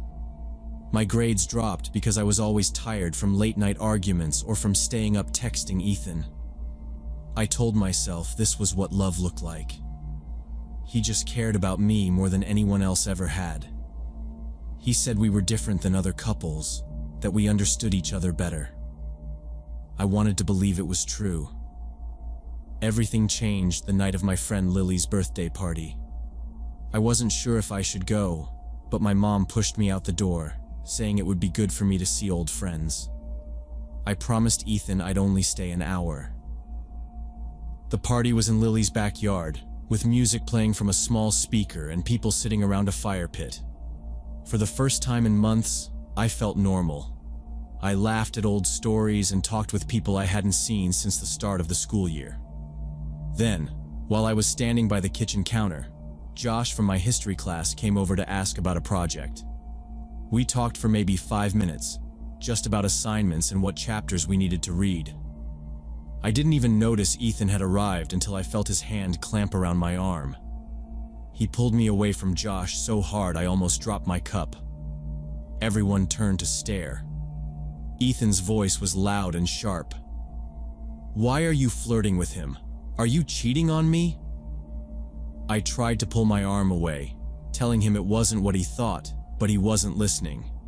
He shouted, "I see how you look at other guys. You think I'm stupid?" I could feel everyone watching. Someone said, "Dude, calm down." But Ethan ignored them. He dragged me through the yard and out to his car, his grip tight on my wrist. I could barely get a word in as he shoved me into the passenger seat and slammed the door. The drive home was terrifying. Ethan sped down the streets, barely stopping at stop signs. He kept shouting at me, his voice echoing in the small space. "You're making a fool out of me. If you talk to another guy again, we're done. I swear I'll never speak to you again. Is that what you want?"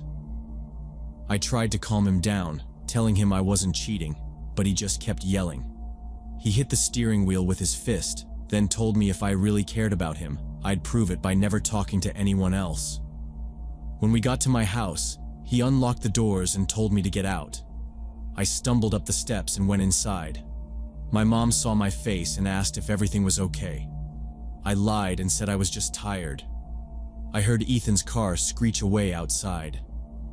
The next morning, my mom sat at the kitchen table with her phone in her hand. She didn't look up right away. Finally, she said, "Some of the other parents called me last night. They said Ethan caused a scene at Lily's party." My stomach dropped. I tried to explain, but she cut me off. "We're meeting with your school counselor after class today." I didn't have a choice. At the counselor's office, my mom explained what she'd heard. The counselor listened quietly and asked me questions about Ethan, how he acted, what he said, how he treated me when we were alone. I answered everything as honestly as I could, and the counselor nodded slowly, writing notes. When she finished, she told me, "What you're describing is emotional abuse. He's trying to control you and cut you off from other people." She explained how people like Ethan use isolation and guilt to make someone feel trapped. She talked to my mom and me about boundaries, healthy relationships, and how love shouldn't feel like fear. I tried to argue at first, saying Ethan just cared too much, but after the meeting, I couldn't ignore how many things sounded exactly like my life. With my mom's help, I started blocking Ethan's messages. It wasn't easy. He called from different numbers and even waited for me outside work, but the school got involved and told him to leave me alone. Other students started coming forward, saying Ethan had threatened or harassed them too. After a few weeks, the school told us Ethan was transferring out. For a while, I didn't talk to anyone. I felt embarrassed, angry, and lost. But the counselor kept meeting with me. My mom was always nearby, checking in without pushing too hard. Little by little, I messaged my old friends.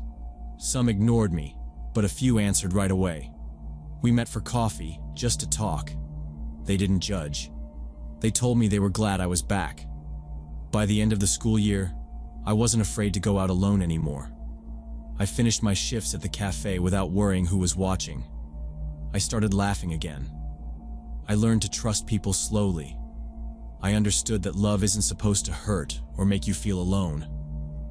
I still think about Ethan sometimes, but now I know I'm not the same person. I won't let anyone make me feel small again.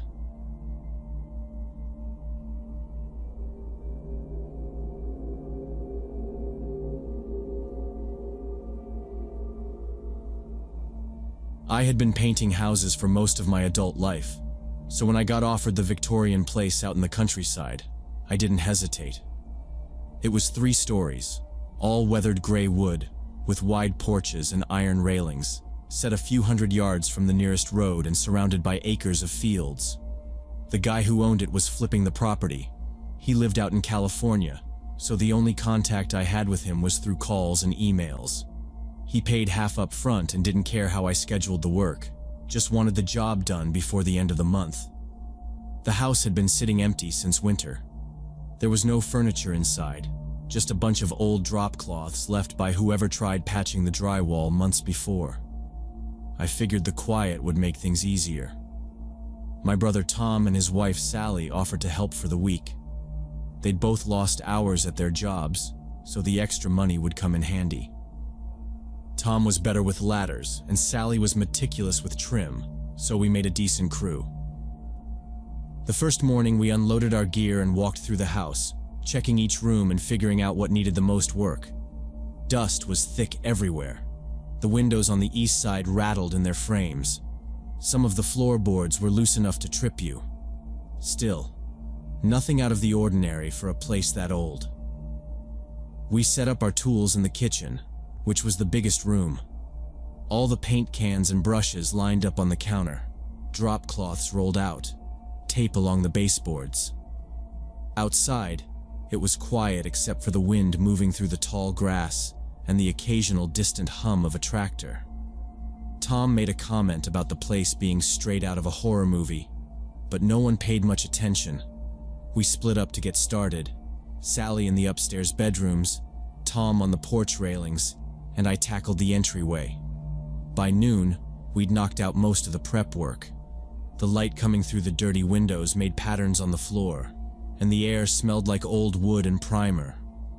I stopped to eat lunch on the front steps, looking out over the overgrown yard. There was a half-collapsed barn in the distance and a rusted pickup near the tree line. I checked my phone for service, barely a bar, but enough to let my wife know we were making progress. When I stood up to go back inside, the sun was behind a cloud, and it made the house seem bigger and more empty. That afternoon, we moved upstairs. The staircase groaned under our weight, each step more hollow than the last. The upstairs hallway was long, with several doors leading off to bedrooms and a narrow set of stairs to the attic. I noticed a few old stains on the floorboards, but figured it was just water damage. In one of the bedrooms, Sally pointed out a boarded-up vent in the corner. I made a mental note to check it later in case it needed repainting. By the end of the day, our hands were aching, and our clothes were covered in dust and flecks of white paint. Tom locked up the back door while I double-checked the windows on the ground floor. Sally packed up our supplies. The only keys we had were for the front and back doors, both with old brass locks that stuck if you didn't jiggle them the right way. As we walked to the car, the sun was setting behind the barn, turning everything orange and gold. We barely spoke on the drive home, just listened to the radio and planned out what needed to get done tomorrow. The next morning was the same routine. I made coffee, picked up Tom and Sally, and we drove out to the house. The grass along the driveway was wet with dew, and the house looked cold in the early light. We started working before 8. Tom got to the porch railings, Sally moved on to the bathroom trim, and I started scraping the hallway walls. The day passed quietly, except for the occasional crackle of static from the old radio I brought. The paint went on smooth. By late afternoon, Tom left to run an errand in town, and Sally said she'd take the car and pick him up after she finished up in the master bedroom. That left me alone for the evening. I didn't mind. There was still plenty to do, and I liked the quiet. The house felt different with no one else moving around, though. Every footstep echoed. My own breathing sounded too loud. I set up a work light in the main hallway to finish the detail around the crown molding. The bulb was too bright, making everything outside that circle of light feel darker. My brush scraped along the woodwork, and I tried not to think about the time. Around 10, I noticed a faint noise. At first, I thought it was the wind rattling the old windows again. But as I kept painting, I realized it sounded more like voices, low, muffled, maybe coming from the far end of the hallway or one of the rooms off to the side. I stopped, listening. The noise faded for a second, then came back, like someone talking behind a closed door. I set my brush down and wiped my hands on my pants. The radio was turned off, and my phone was on the counter in the kitchen. I stood in the middle of the hallway looking toward the open doors. The only light was my work lamp, which made the rest of the house seem even darker. The voices, if that's what they were, stopped as soon as I started paying attention. I waited, not sure if I'd actually heard anything. Maybe it was just the old pipes settling, or sounds carrying from outside. The house was almost 130 years old. It made all kinds of strange noises when the temperature dropped at night. Still, I walked through the rooms one by one, peeking inside, shining my flashlight across the floors and up into the corners. The shadows didn't move. No sign of anyone. Nothing but dust and the smell of paint. I looked out the window, but the yard was empty, the road dark and silent. I checked the back door, making sure it was locked, then went back to my work. For the next hour, I kept glancing over my shoulder, half expecting to see someone standing in the doorway. Nothing changed. The house was silent, except for the occasional creak of wood and the soft sound of my brush against the wall. I told myself it was just fatigue. I'd been up since 5, painting nonstop, and sometimes when you're tired, your mind fills in the blanks with things that aren't really there. When I finished the last section of molding, I turned off the work light, packed up my supplies, and locked the front door. The hallway behind me was pitch black. I stepped outside into the cool air, listening to the sound of my own footsteps on the gravel, and tried not to look back at the windows as I walked to the car. The third day started out like the others, with all 3 of us meeting at the house early and getting straight to work. Tom focused on the porch columns, Sally was upstairs tackling the small bedrooms, and I worked in the dining room, finishing up the window frames. We tried to keep up a steady pace since we'd lost some time already, and the deadline was approaching fast.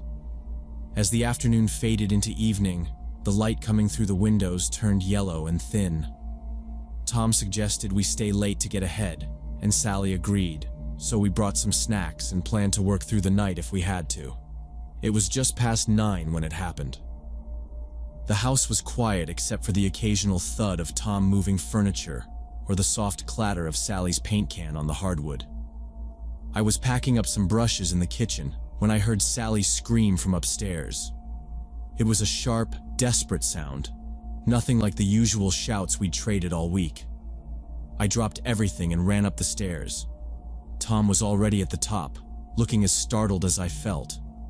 We rushed down the hallway to the far bedroom, where Sally was standing against the wall, her hands shaking, eyes wide. She pointed at the closet door, which was hanging open. "They were in there," she said, her voice shaky. "2 people, they just ran out, right past me." I stared at the open closet, trying to process what she was saying. Before we could even move, we heard footsteps racing down the hall, and then the creak of the back staircase. For a split second, Tom and I both stood frozen, and then we heard the sound of the rear door slamming shut. We all realized at once that these weren't just shadows or tricks of the mind. These were real people who had been hiding in the house the entire time we'd been working. The shock made the air feel heavy. Tom locked the door to the room and checked the window while Sally slumped against the wall, breathing hard. I told them to stay put and pulled out my phone, dialing 911. I could hear my own voice shaking as I told the operator there were intruders in the house. Within 20 minutes, 2 police cars pulled into the driveway, their headlights cutting through the dark. 4 officers stepped out, flashlights already in hand. Tom and I met them at the door and explained what happened as clearly as we could. They moved in quickly, spreading out through the house, 2 of them heading straight upstairs while the others checked the basement and main floor. We followed at a distance, watching their flashlights move through the darkness. The search took almost an hour. The officers went from room to room, opening closets, checking behind doors, and shining their lights into the corners. In the basement, they found signs of people living there. Old sleeping bags, piles of dirty clothes, food wrappers, and empty water bottles. In one of the storage rooms under the stairs, they found 2 women huddled behind a stack of boxes. Both looked thin, their clothes dirty and torn.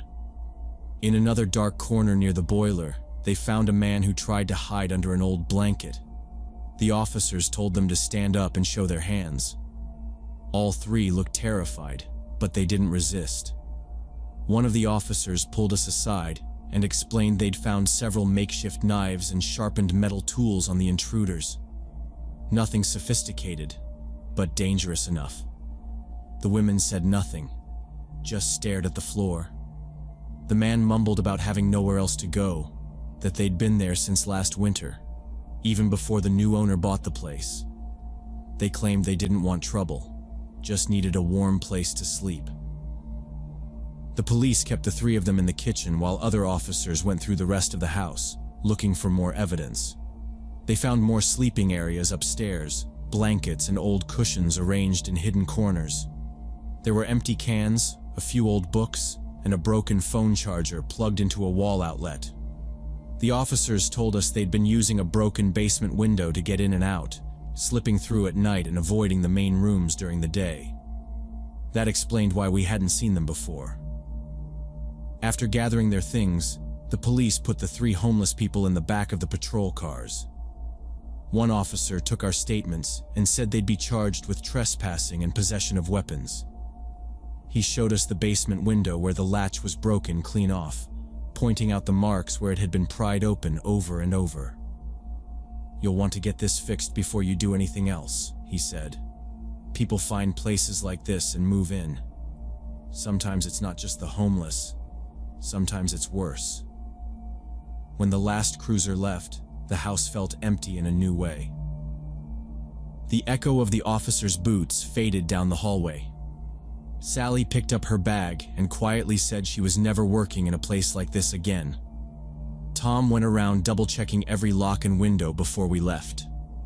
I did the same, shining my flashlight into every closet and corner, making sure there was no one else hiding. Driving home that night, none of us spoke. I kept thinking about the hours I'd spent in that house alone, with strangers hiding just a few walls away. I thought about the closet door swinging open, the rush of footsteps, and how close we'd come to something much worse. Now, before I start any job, I always do a walkthrough of the whole property, every floor, every corner, before I even unpack my tools. I never work alone in empty houses anymore, not in the countryside, not anywhere. There are too many ways for things to go wrong, and I don't want to learn that lesson twice.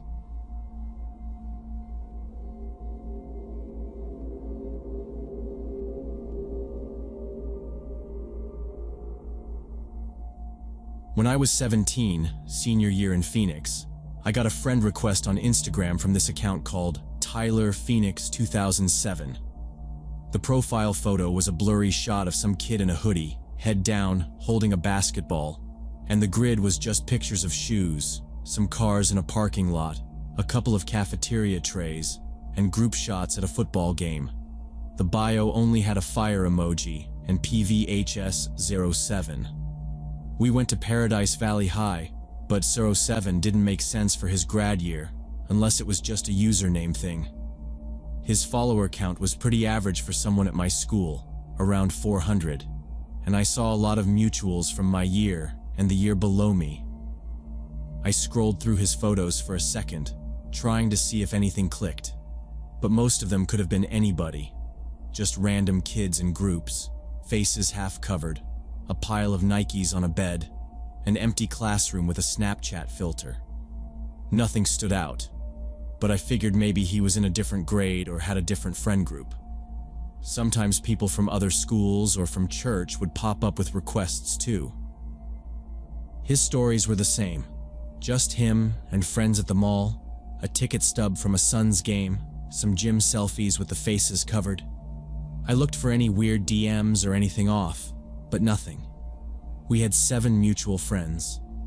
I accepted it. After that, I didn't really think about it.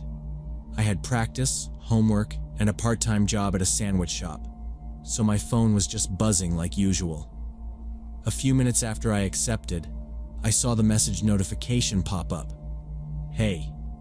That was it. I opened it, just out of habit, and saw he'd already started typing again.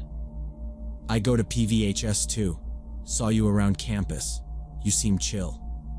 I answered back something basic like, hey, cool. What grade are you in? He said he was a junior, but I still couldn't place his name. I checked his profile again. Still no clue. I asked who he hung out with. He said, mostly people from track. I tried to picture his face at practice or in the halls, but it didn't come to me. I asked which lunch period he had. Second, he said. I was in first, so maybe that's why.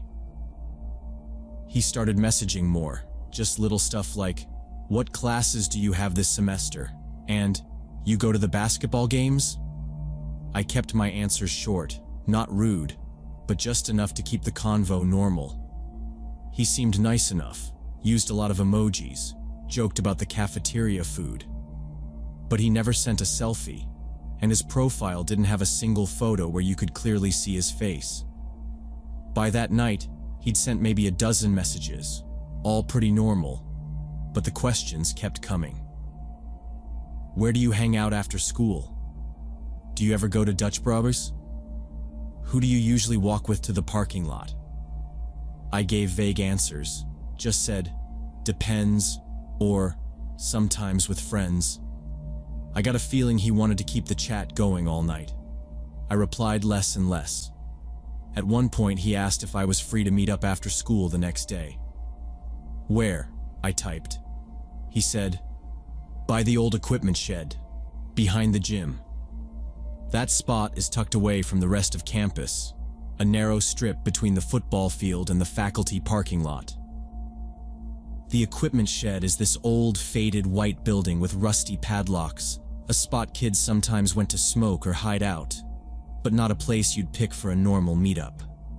It was way out of the way and nobody walked by there after practice except maybe a couple of janitors. The last time I'd even been near it was sophomore year when my friend lost her keys. I stared at my phone for a second, just thinking about how he'd picked that exact spot out of all the places on campus. I didn't like the idea. It was too far from everything, and it was late fall, so it got dark early. I told him, sorry, can't, I have work, which was true enough. He messaged back, okay, maybe another time then sent a thumbs up. That was the last thing I replied to that night. I left my phone on my desk and got ready for bed, still trying to remember if I'd ever actually seen him at school.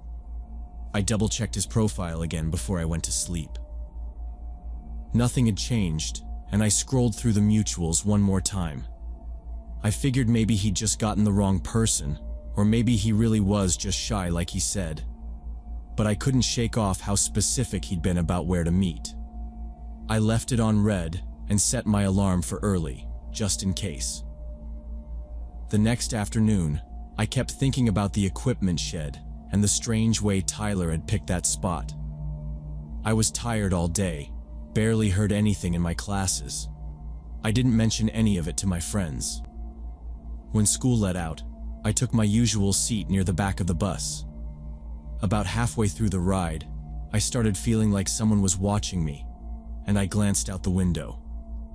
There was a gray sedan behind us, just 2 cars back.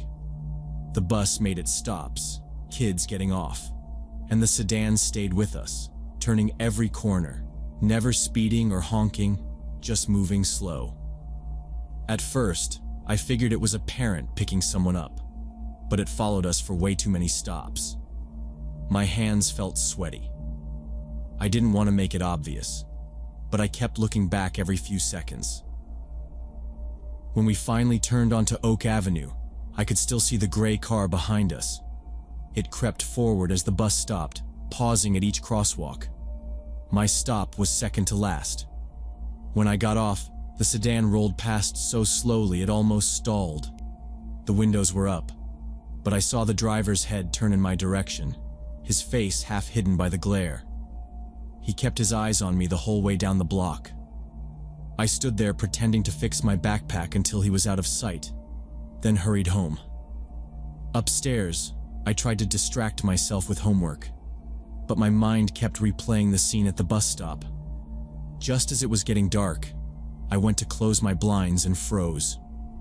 The gray sedan was back, parked across the street, engine off, no lights.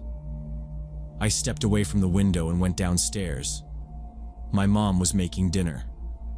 I told her there was a car sitting outside, maybe the same one that followed the bus. She glanced out, shrugged, and told me not to worry.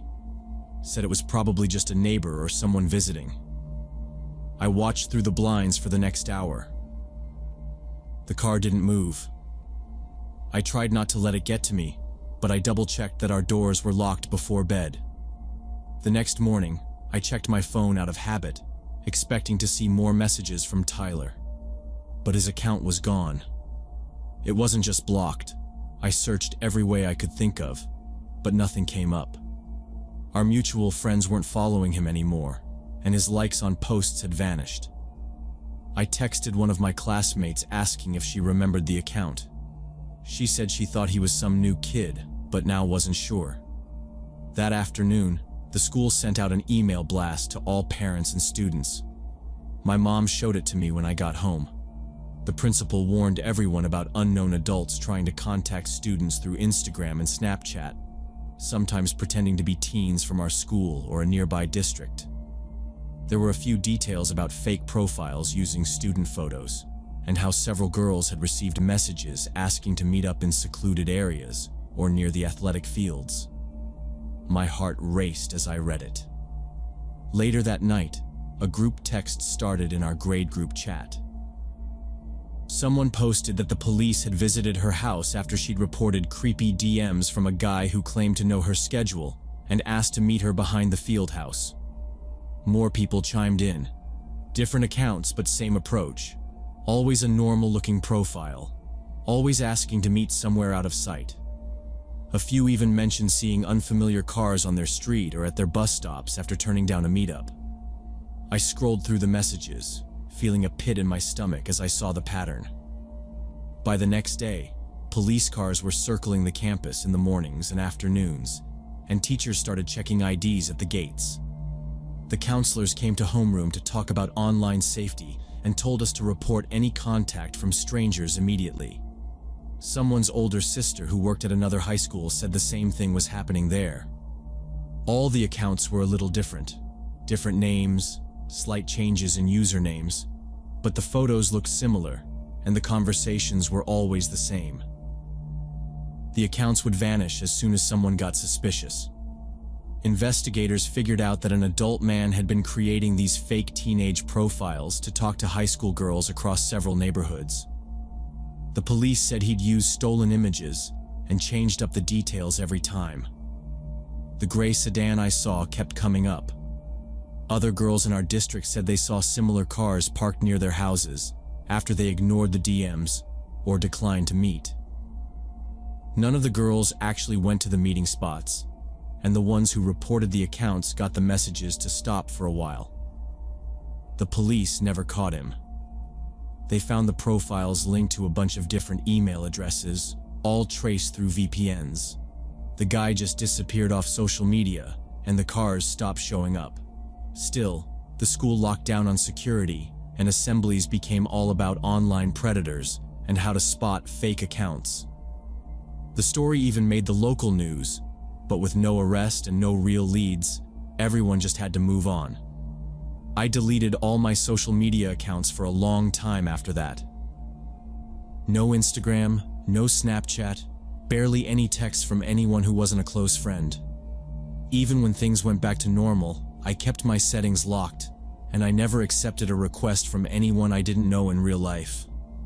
When I walked home, I always checked behind me, kept my keys in my fist, and never took the same route 2 days in a row. It's weird, but I still look for gray sedans on my street sometimes. Now, every time someone tells me a story about meeting new people online, I get uneasy. You think you're just talking to another student, but it can be someone watching, waiting, trying to find out your routine. It's not like in movies. There's no dramatic ending, no big arrest. You just stay alert and hope you never see that car or that kind of message again. It's always in the back of my mind now that some people online aren't who they say they are, and you never really know their intentions until it's too late.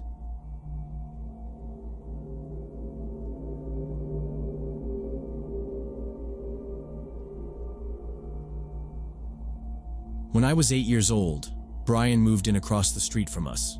He was 9, a skinny kid with bright red hair, pale skin, and freckles across his nose and cheeks. I noticed right away that he only wore black clothes.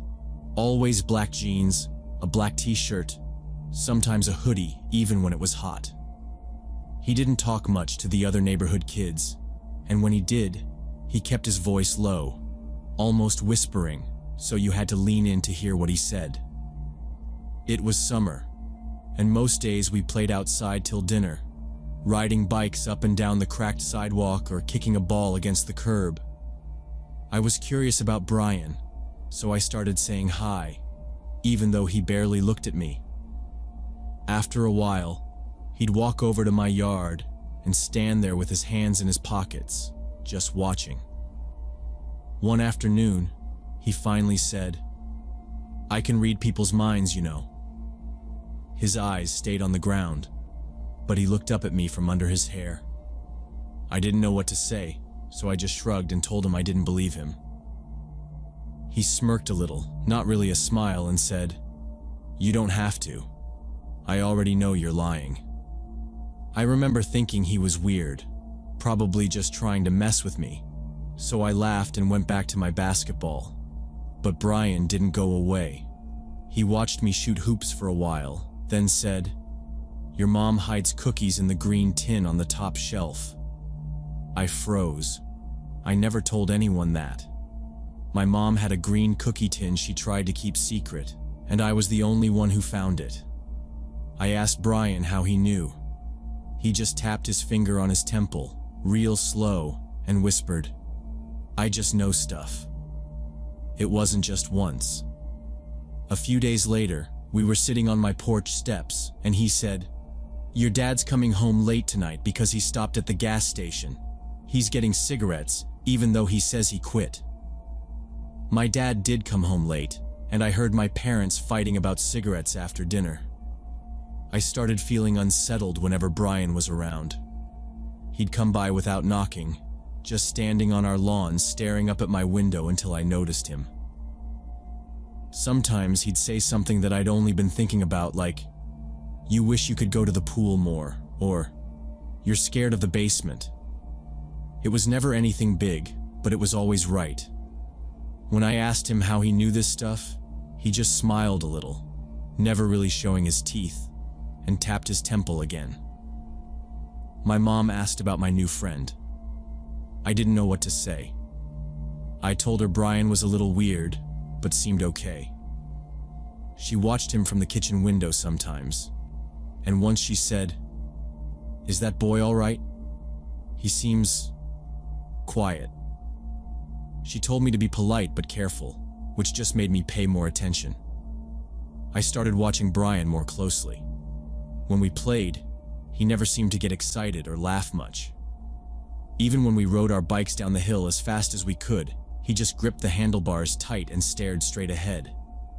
If I wiped out, he'd just look at me and say, "You should have been more careful." He never offered to help me up. By the middle of summer, the other kids in the neighborhood stopped hanging around us. One time, I heard two of them talking near the mailbox about how Brian was a freak and that he watched people when they slept. I didn't believe them, but I did notice how he always seemed to know when someone was coming. If a car drove up the street, he'd say who it was before we could see. "That's your grandma. She's bringing ice cream." Or, "Mailman's late. He spilled his coffee at the corner." It was never wrong. I stopped inviting him over, but it didn't matter. Brian would just show up anyway, sitting on my front steps or waiting on the curb until I came outside. Sometimes I caught him watching my house from behind the tree across the street. Once I saw him standing in the dark by his front window, just staring at ours for a long time. The weirdest thing happened the night I left my window open. I heard a tapping on the glass, soft and slow, and when I got up to look, Brian was standing in his yard, staring up at me. He mouthed something I couldn't hear. I shut my window and locked it. After that, I started feeling like I was being watched all the time. I'd see a shape move outside the corner of my eye and turn to find Brian standing perfectly still, always looking right at me. I asked him once why he kept doing that. He said, "Just making sure you don't forget." I asked, "Forget what?" But he just shook his head and didn't answer. I told my parents, but they just said he was probably lonely or having a hard time adjusting to the new place. One afternoon, we were hanging around the edge of the local park, and Brian suggested we go to the old water tower. The tower was off limits, rusty, and covered in graffiti, but it was where older kids sometimes dared each other to climb. I told him we'd get in trouble, but he just stared at me until I felt like I had to say yes. The sun was low, and the park was empty except for us. I followed Brian up the ladder, the metal cold and a little slick under my hands. The tower felt taller than I remembered, and halfway up, I looked down and felt dizzy. Brian didn't hesitate or look back. He just climbed, one hand after the other, fast and steady. When we got to the top platform, I felt the wind more. You could see all the houses, our street, the rows of roofs, the dry grass behind the baseball field. Brian didn't say anything at first. He leaned on the railing, staring out at the trees, and I sat down, trying to keep my breathing quiet. My hands were sweating. Suddenly, Brian turned and grabbed my shoulders hard. His face twisted up, his lips pulled tight, and his eyes looked flat, almost angry. His fingers dug into me, and I couldn't pull away. He leaned right in and said, loud and clear, "I can control people's fates. I know all your secrets." His voice sounded different, more grown up. Then he shook me, hard. "If you don't do what I want, I'll tell everyone at school about you. I'll make up stories, and no one will want to talk to you again." I tried to laugh, but he squeezed my arms tighter. He didn't laugh. He just stared at me, not blinking, and said, "Don't think I won't. You do what I say, or you'll be sorry." I tried to pull away, but he wouldn't let go. His grip was stronger than I expected. I looked down at the ground, trying not to let him see I was scared. His face was right in front of mine, his breath sharp and fast. He said, "You think this is a game? It's not a game."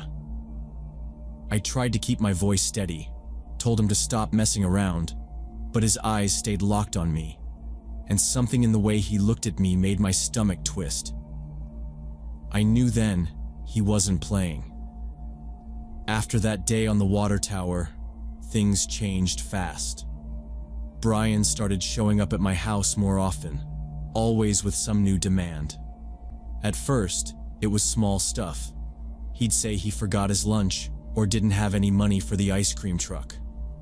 But then he told me I had to bring him money from my piggy bank every week. If I hesitated, he'd threaten to tell my parents that I'd broken something in his yard or stole candy from the store.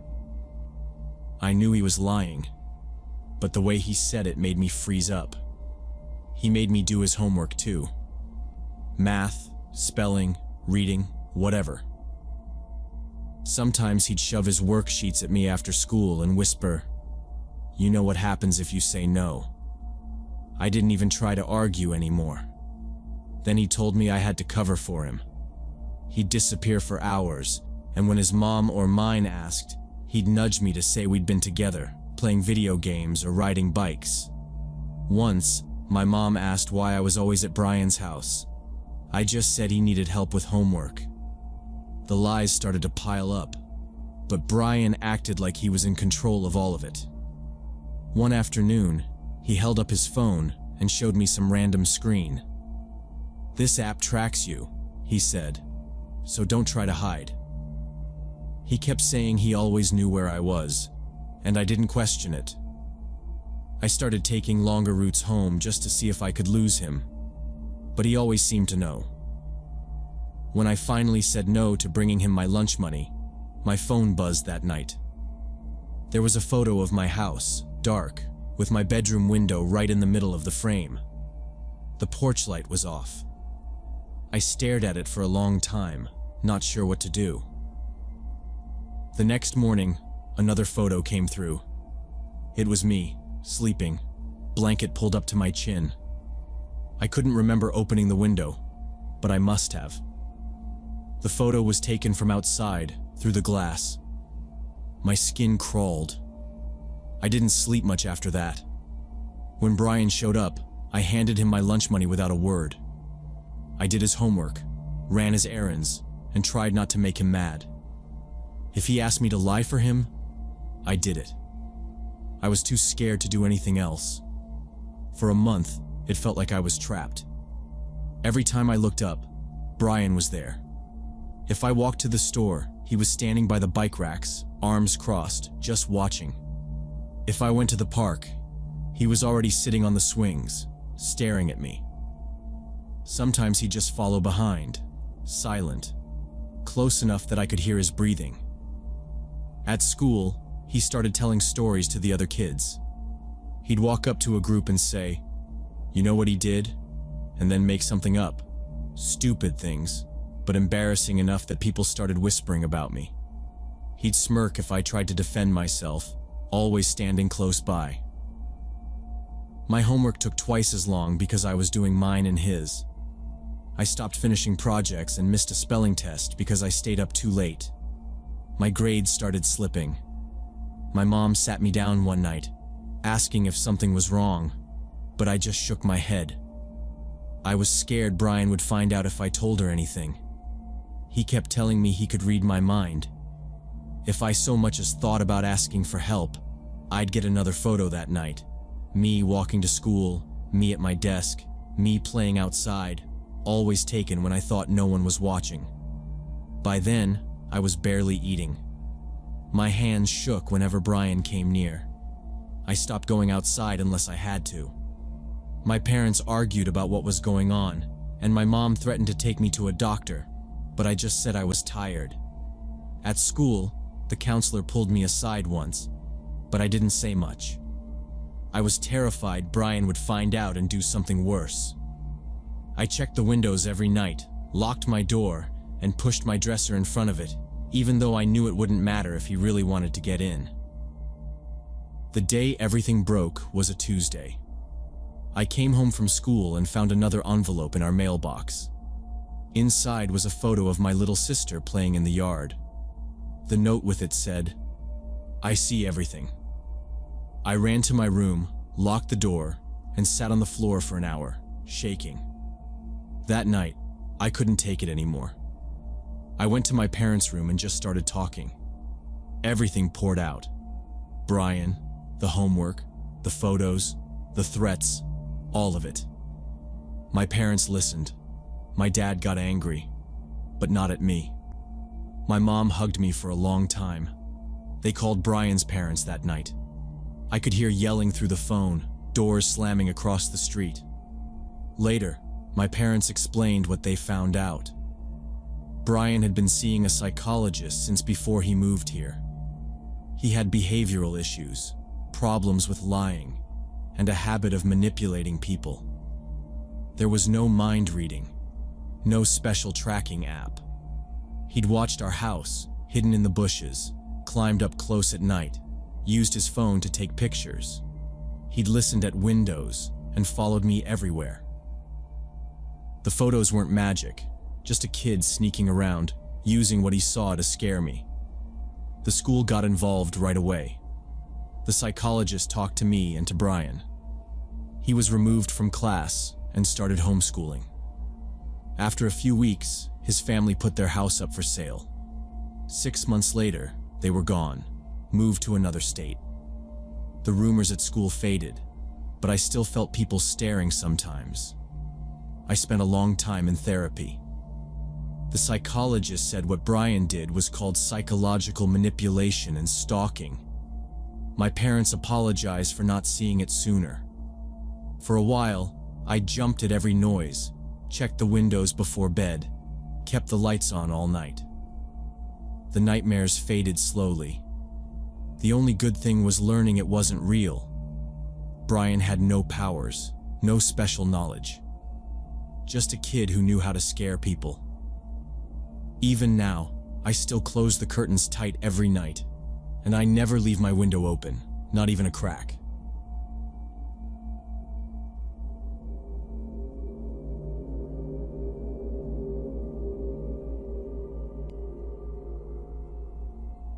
When Grace turned 11, she begged me for a sleepover birthday party. She'd been planning it for months, had the invitations all handwritten, and had a list of snacks she wanted to help make. There were going to be 7 girls total, all from her school except Chloe. Chloe was a year older, bigger than the rest, and everybody knew she got into trouble at school. She'd just come back from a week-long suspension for fighting with another girl, and apparently she'd broken some kind of window or something. Grace insisted she wanted Chloe to come, that she was her friend, and that the other girls would get used to her. My husband had to work the night shift that Saturday, so I was going to be alone with 7 preteen girls all night. I figured, how hard could it be? I told myself I could handle it, even with Chloe. Grace was excited the whole day, helping me blow up balloons and set out sleeping bags in the living room. The girls started arriving around 5. They came in loud, all giggling and shoving at each other, their backpacks dragging on the floor. Chloe showed up last. She barely said hello, just nodded, and went straight to the living room to dump her stuff. Her eyes kept darting around, and she never really smiled. I offered her some pizza when everyone else was grabbing slices, but she just shrugged and took 2, piling them both on a napkin and eating standing up. For most of the evening, the girls were watching movies and making crafts. I kept popping in and out of the living room to check on them, but Chloe never really joined in. She'd sit off to the side, just watching the others, rolling her eyes if they laughed too loud or started talking about boys. Sometimes she'd snap at someone for bumping her bag or making a mess with glitter. Grace tried to include her, but the other girls kept whispering whenever they thought I wasn't looking. After cake, they played a game of truth or dare.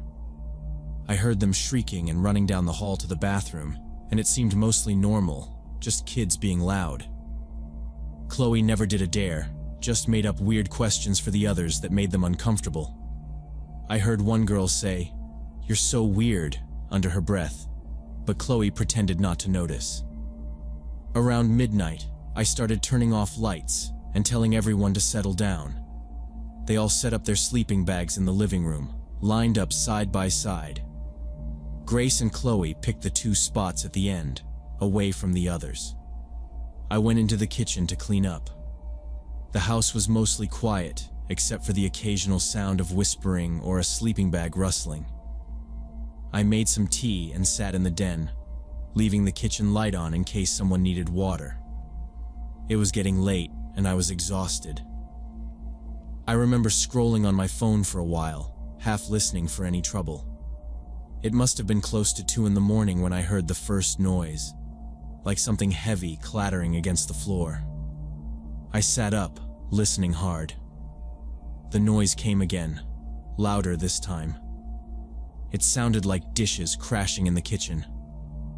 At first, I figured one of the girls had gone to sneak food and dropped something. But then I heard voices. There was a sharp, angry voice and another, softer one that sounded scared. It was so quiet I couldn't make out words, but there was something off in the way the voices moved, a quick back and forth, low and tense. My first thought was that maybe a couple of the girls were fighting. I got up and turned on the hallway light. The brightness felt harsh after the dark.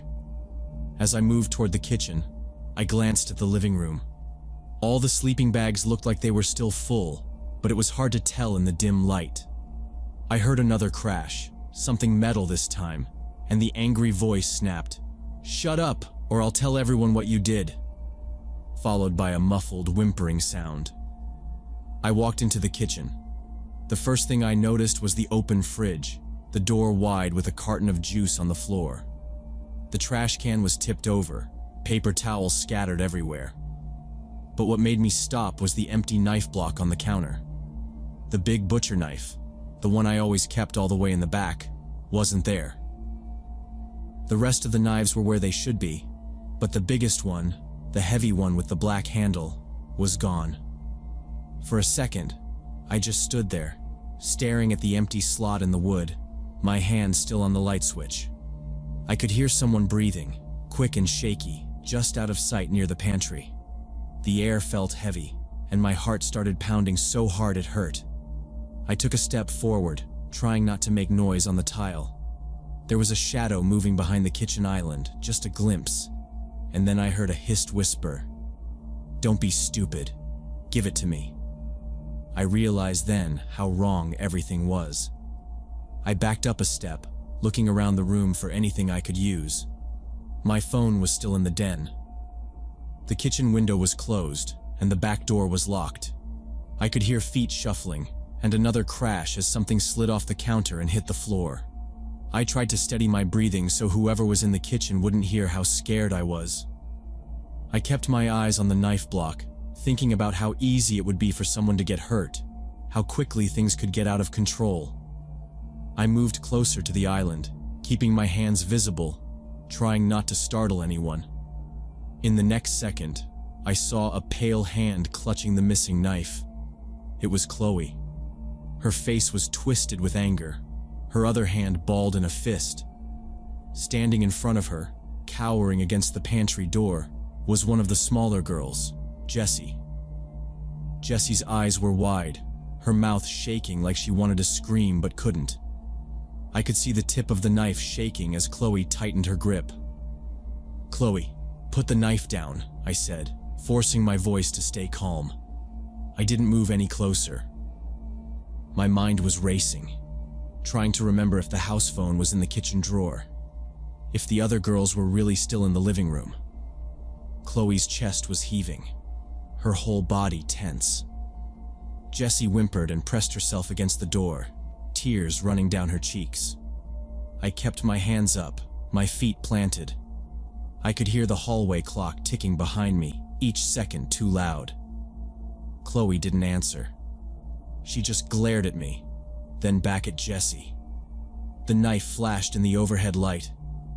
I glanced toward the living room, hoping to see Grace or someone else, but all I could see were the dim shapes of sleeping bags. No one else was moving. No one was calling out. I had to make a choice. Move closer, or risk Chloe hurting Jessie. I inched to the side, putting myself between Chloe and the kitchen door. My eyes darted from the knife to her face, then to Jessie, who was clutching the edge of her shirt like she could disappear if she held on tight enough. The room felt small, the air too thin. Chloe stepped back, her feet scraping on the tile. She raised the knife, her hand shaking, and for a second I thought she might drop it. Instead, she took a breath and pointed it at Jesse again, her voice low and tight. "If you tell, I'll—" She didn't finish the sentence. I held my ground, waiting for any chance to get Jesse away. The house was silent except for our breathing. I was sure the other girls could hear everything, but nobody came. My heart kept pounding, louder with every second. I didn't take my eyes off Chloe as I edged a little closer, not sure what I would do if she came at me. I just knew something terrible was about to happen if I didn't act. I decided not to try sleeping again that night. I grabbed the book I'd left on the kitchen counter and planted myself at the table where I could see both the living room and the hallway. I didn't bother making tea or turning on the TV. Every sound in the house kept me alert. My eyes flicked back and forth from the open doorway to the pages I wasn't really reading. At some point, the hum of the refrigerator and the slow ticking of the wall clock filled the silence.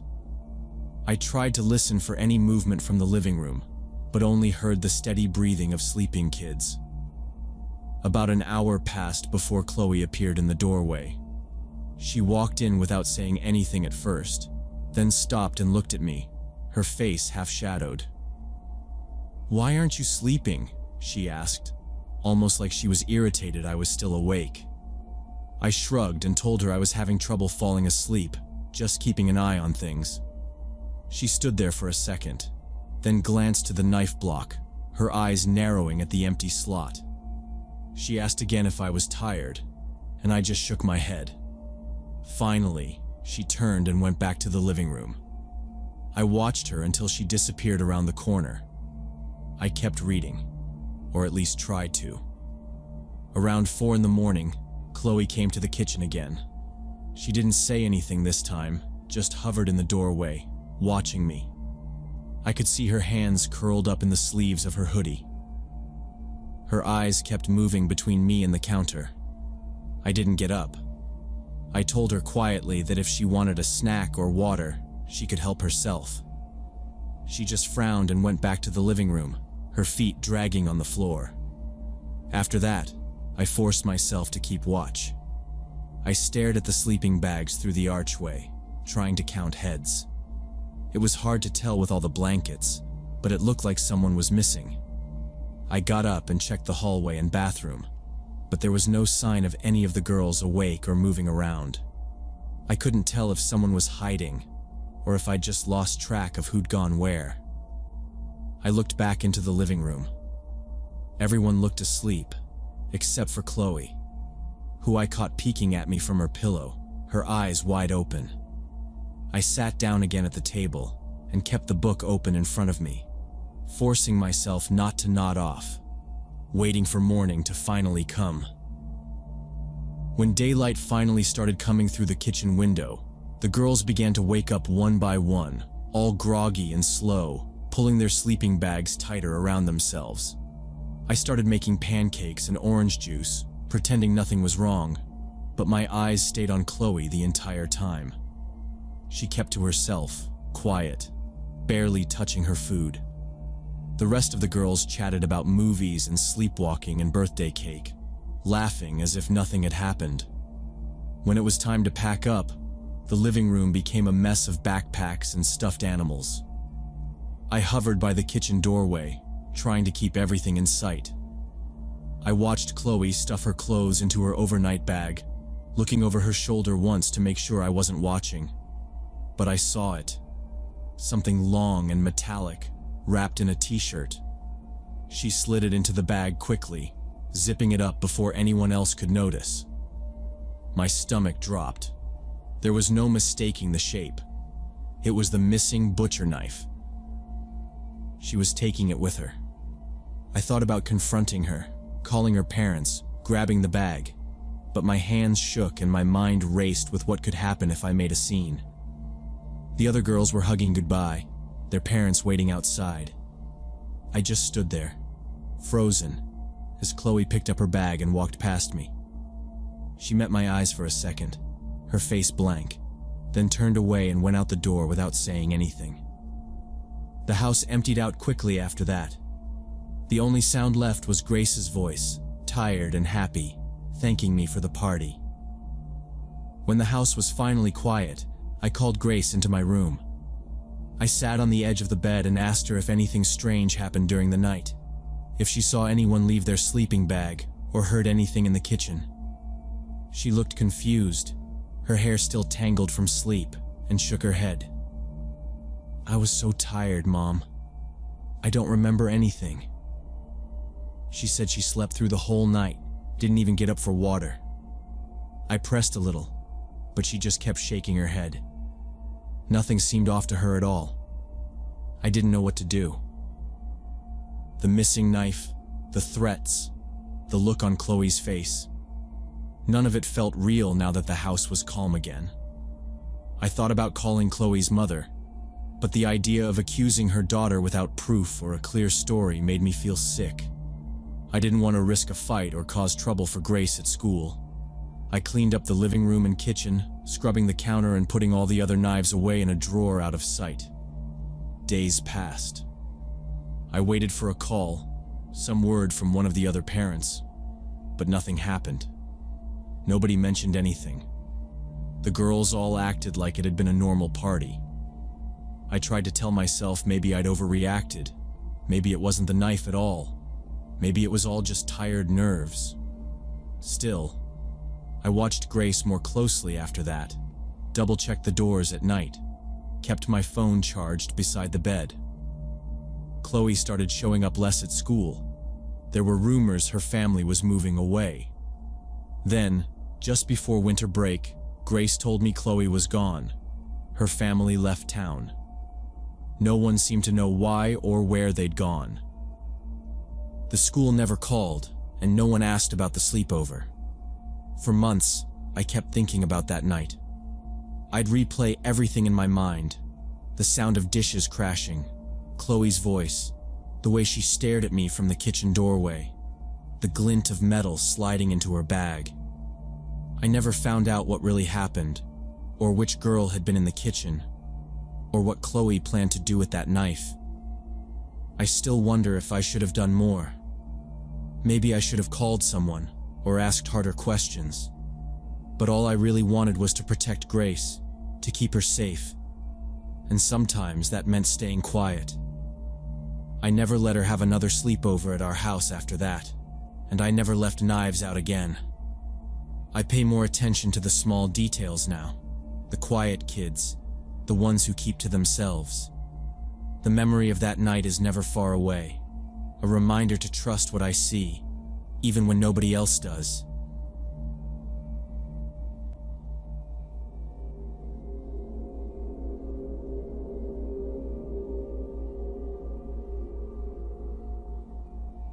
When I was 9, my family lived in a row of townhouses that sat on the edge of a big parking lot in suburban Atlanta. My dad was the property manager for the whole place, which meant we got a small discount on rent, and he was always fixing things or talking to people about their units. The townhouses were nothing special. Beige siding, flat brown roofs, the paint on the stairs peeling in places. Most of our neighbors were families like us, working regular jobs. The center of the complex was a square patch of grass surrounded by the buildings on 3 sides, and a lot of kids would be out there, riding bikes or tossing a football, especially after school. My little sister and I were allowed to go out there as long as my mom knew where we were. There were bushes lining the edge of the grass, and the sound of traffic on the main road not too far away. It was a place I knew by heart, from the cracks in the sidewalk to the spot by the mailboxes where the pavement was rough, and I'd always have to watch my bike tires. That summer, a new tenant moved into one of the ground floor units across the courtyard from ours. His name was Roger Stevens. He drove an old, beat-up blue truck, and he moved in by himself. At first, my mom just said he was a single guy who'd taken the place last minute. I saw him a lot because his windows faced the courtyard, and he'd leave his blinds half open so you could see him moving around in there, unpacking boxes or sitting at a small table by himself. He was a big man, maybe 40, with dark hair combed straight back and thick glasses. He wore the same tan jacket most days, even when it was hot, and his shoes always looked muddy. The first time I saw him up close was when I was coming home from school and he was standing in the walkway, smoking and watching us kids. He tried to say hello, but it didn't sound right, too cheerful for how serious his face was. A few days after he moved in, he started coming outside more. At first, I figured he was just lonely or maybe bored, because he'd walk the courtyard while we played and sort of hover nearby. He'd make small talk with some of the older kids, ask them if they liked video games or what shows they watched on TV. He always seemed to ask questions about what we did after school, who was around during the day, which kids lived in which houses. I remember feeling uncomfortable because even though my parents told me about stranger danger, it didn't seem like Stevens was a stranger exactly. He lived right there. I wasn't sure what to do if he talked to me. Some of the other parents noticed too. I saw my mom watching out the window more, especially if my sister and I were outside.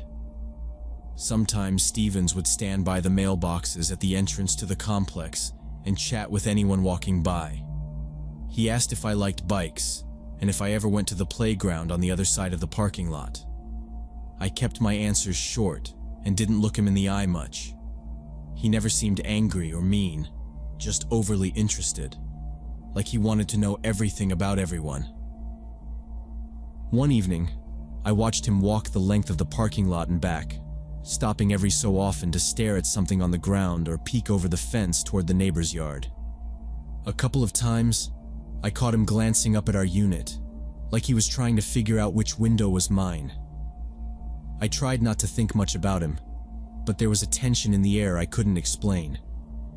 Some days, the other kids would leave as soon as he showed up, pretending they had to go home for dinner.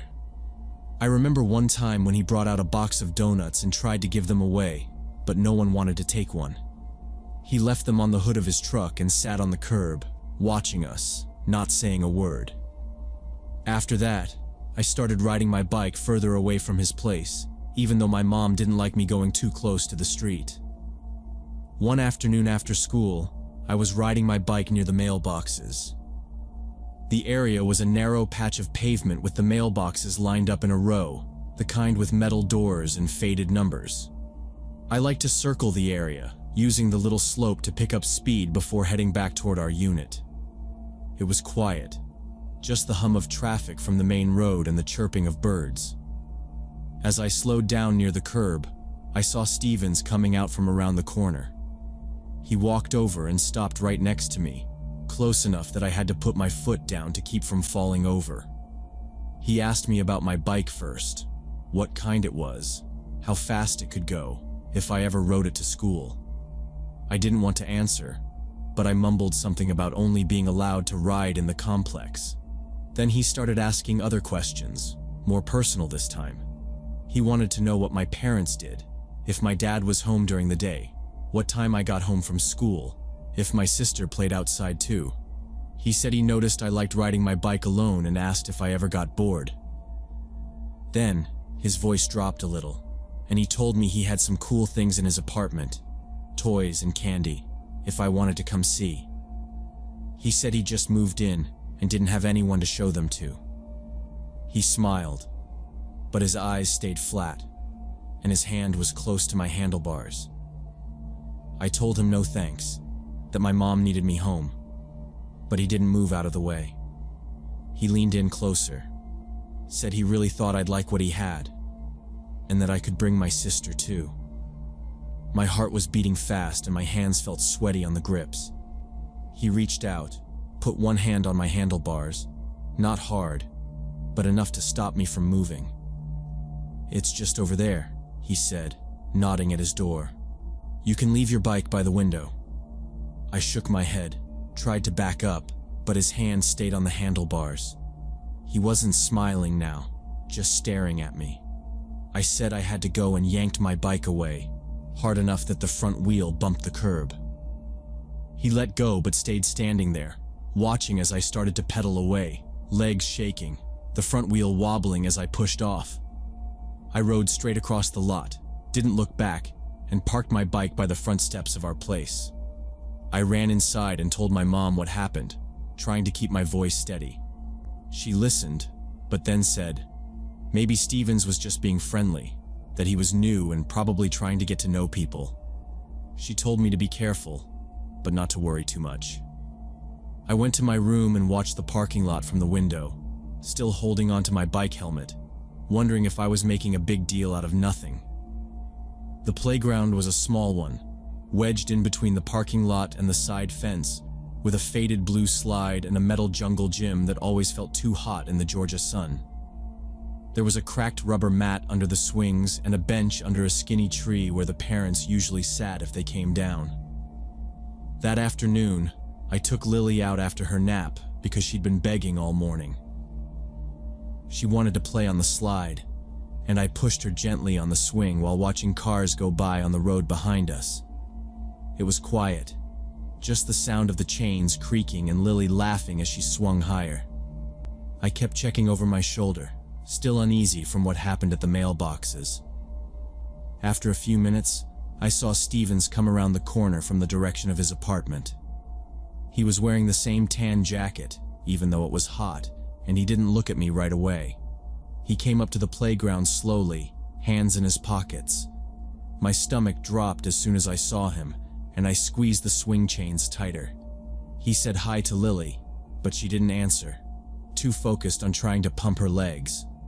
Then he turned to me, smiled, and took out his phone. He said he wanted to show us something interesting, something we'd never seen before. I stood between him and Lily as he scrolled through his phone. He held the screen out, close to my face, and I saw right away that the pictures were wrong. I'd never seen anything like that before, but I knew it was bad, the kind of thing I'd heard about from school talks and safety videos. Stevens leaned closer and whispered that he had more like that at his place, better ones, and he asked if Lily wanted to come see his special collection. My sister looked at him, confused, and asked if he had puppy pictures. He nodded, smiling wider, and reached out his hand like he was going to take hers. My heart started pounding. I stepped between him and Lily, grabbed her arm, and told her we had to go right now. Stevens tried to talk to us again, but I ignored him and pulled Lily off the swing. She whined that she wanted to stay, but I kept walking, dragging her by the wrist across the playground wood chips and out toward the path that led back to our apartment. I didn't stop, not even when she tripped and started crying. I picked her up and half carried, half dragged her the rest of the way, looking over my shoulder the whole time. Stevens didn't follow, but I saw him standing there, phone in hand, just watching us walk away. When I got home, I slammed the door and locked it. My mom was folding laundry in the living room. I put Lily down and told her everything, from the mailboxes to the playground, trying to remember every detail. My mom listened, her face getting tight, and when my dad came home a little later, she made me tell it all again. My dad didn't get angry or yell. He just sat down at the table and started asking questions. He wanted to know exactly what Stevens had said, what he showed us, what direction he tried to take Lily. He asked how long Stevens had been at the playground, if anyone else had seen him, if there were other kids around. My hands were shaking and I kept looking at the door, expecting to see Stevens's face in the window. My mom held Lily on her lap and listened, rubbing her back. My dad looked at me for a long time and then said, "You did the right thing. You came straight to us. That's what you're supposed to do." He picked up the phone and called the police.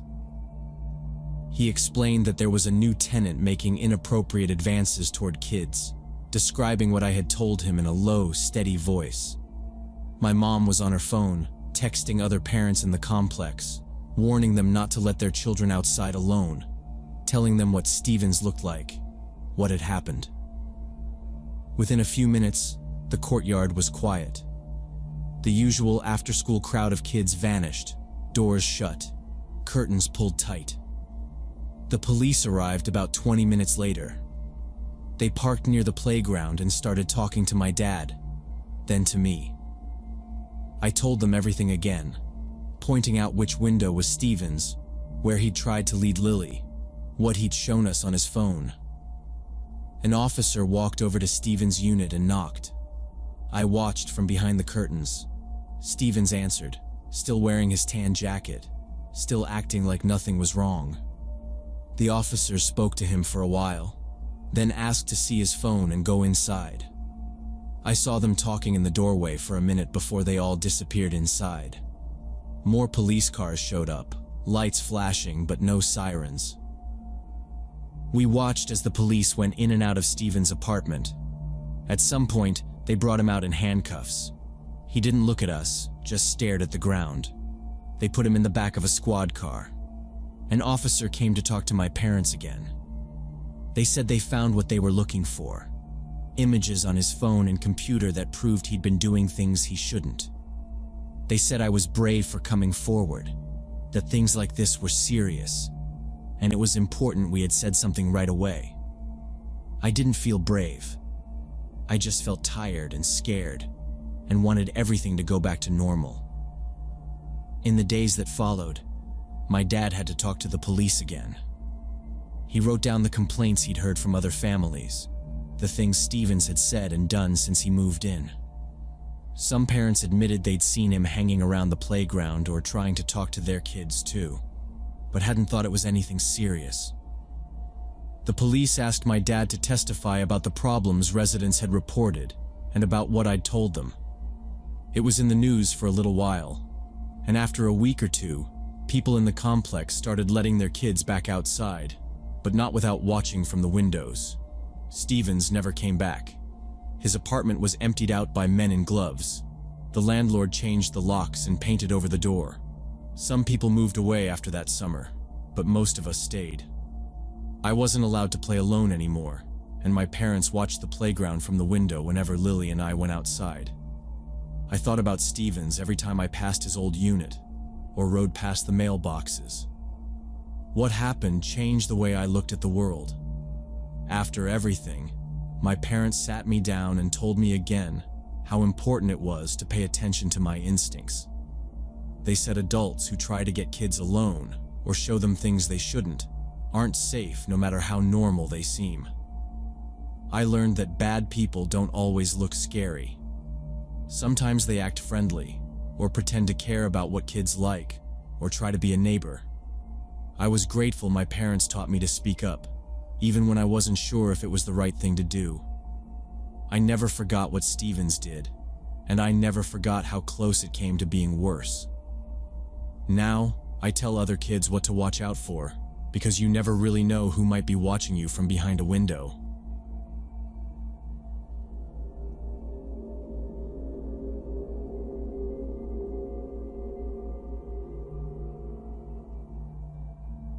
Last summer, when I was 14, my parents went away for the weekend to visit my mom's sister in upstate New York.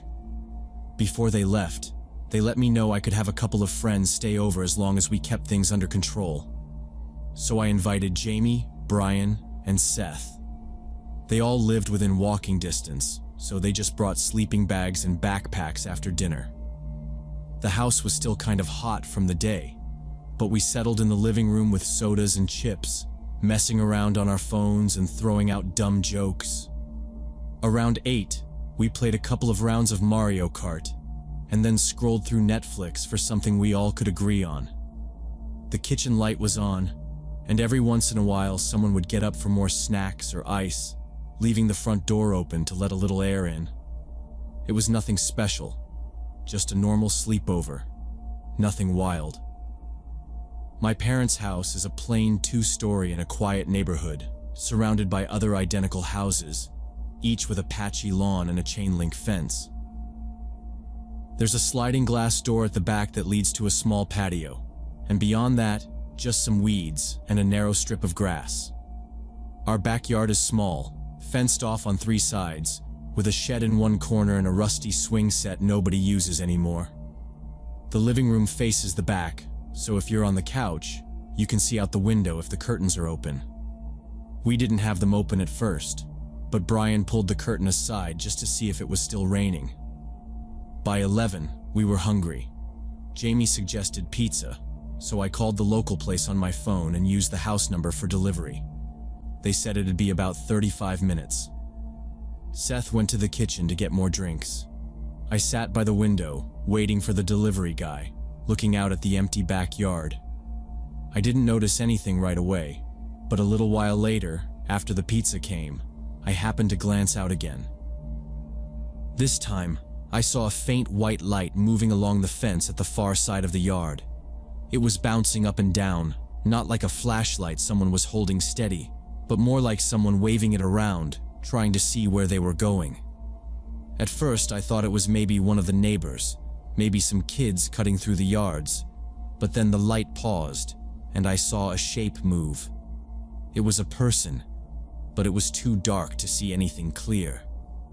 The flashlight's beam swung slowly, catching on the glass of our back door.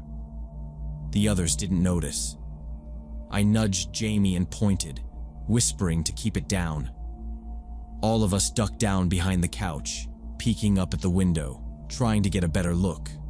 The person outside didn't move away. Instead, they stepped closer, right up to the kitchen window, and held the light up, shining it in. The beam moved left and right, tracing the outline of the sink, the faucet, the counter with the old toaster. The person leaned in, their face lost in shadow, then turned and walked slowly along the back of the house. I didn't recognize them. The way they moved wasn't like someone who was lost or drunk. It was slow, like they were checking for something. When they got to the sliding glass door, they stopped and shone the flashlight directly inside, then tried the handle. I heard it rattle, just a quick clack, but it was locked. The light shifted again, passing over the swing set and the shed, then back to the house, then over each window, one by one. We all went silent, not even breathing loud. Jamie reached for his phone, but his hand was shaking and he almost dropped it. Brian whispered, "What should we do?" I didn't answer. We just crouched there, watching, as the figure kept moving, checking each door and window, not in a rush, just methodical, like he'd done this before. There was something about how calm he was that made my stomach feel tight. I could see the beam sweep across the grass, up onto the kitchen window again, then along the side of the house. The person made a full lap around the backyard, always sticking close to the walls, always keeping the flashlight pointed ahead. He disappeared for a moment behind the shed, and for a second I thought maybe he'd left. But then the light reappeared, this time at the far end of the house, moving toward the front gate. The neighborhood was quiet.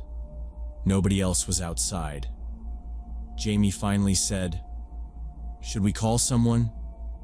But his voice was so soft I could barely hear him.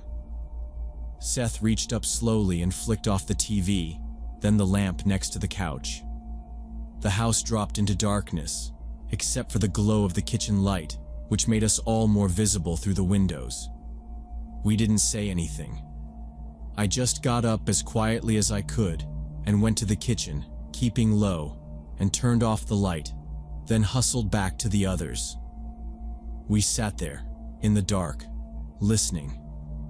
All I could hear was the fridge humming and our own breathing. A couple of minutes passed. Then we saw the flashlight again, this time on the side of the house by the driveway, moving slowly, searching up and down along the windows. Brian peeked through a tiny crack in the curtain. "He's still there," he whispered.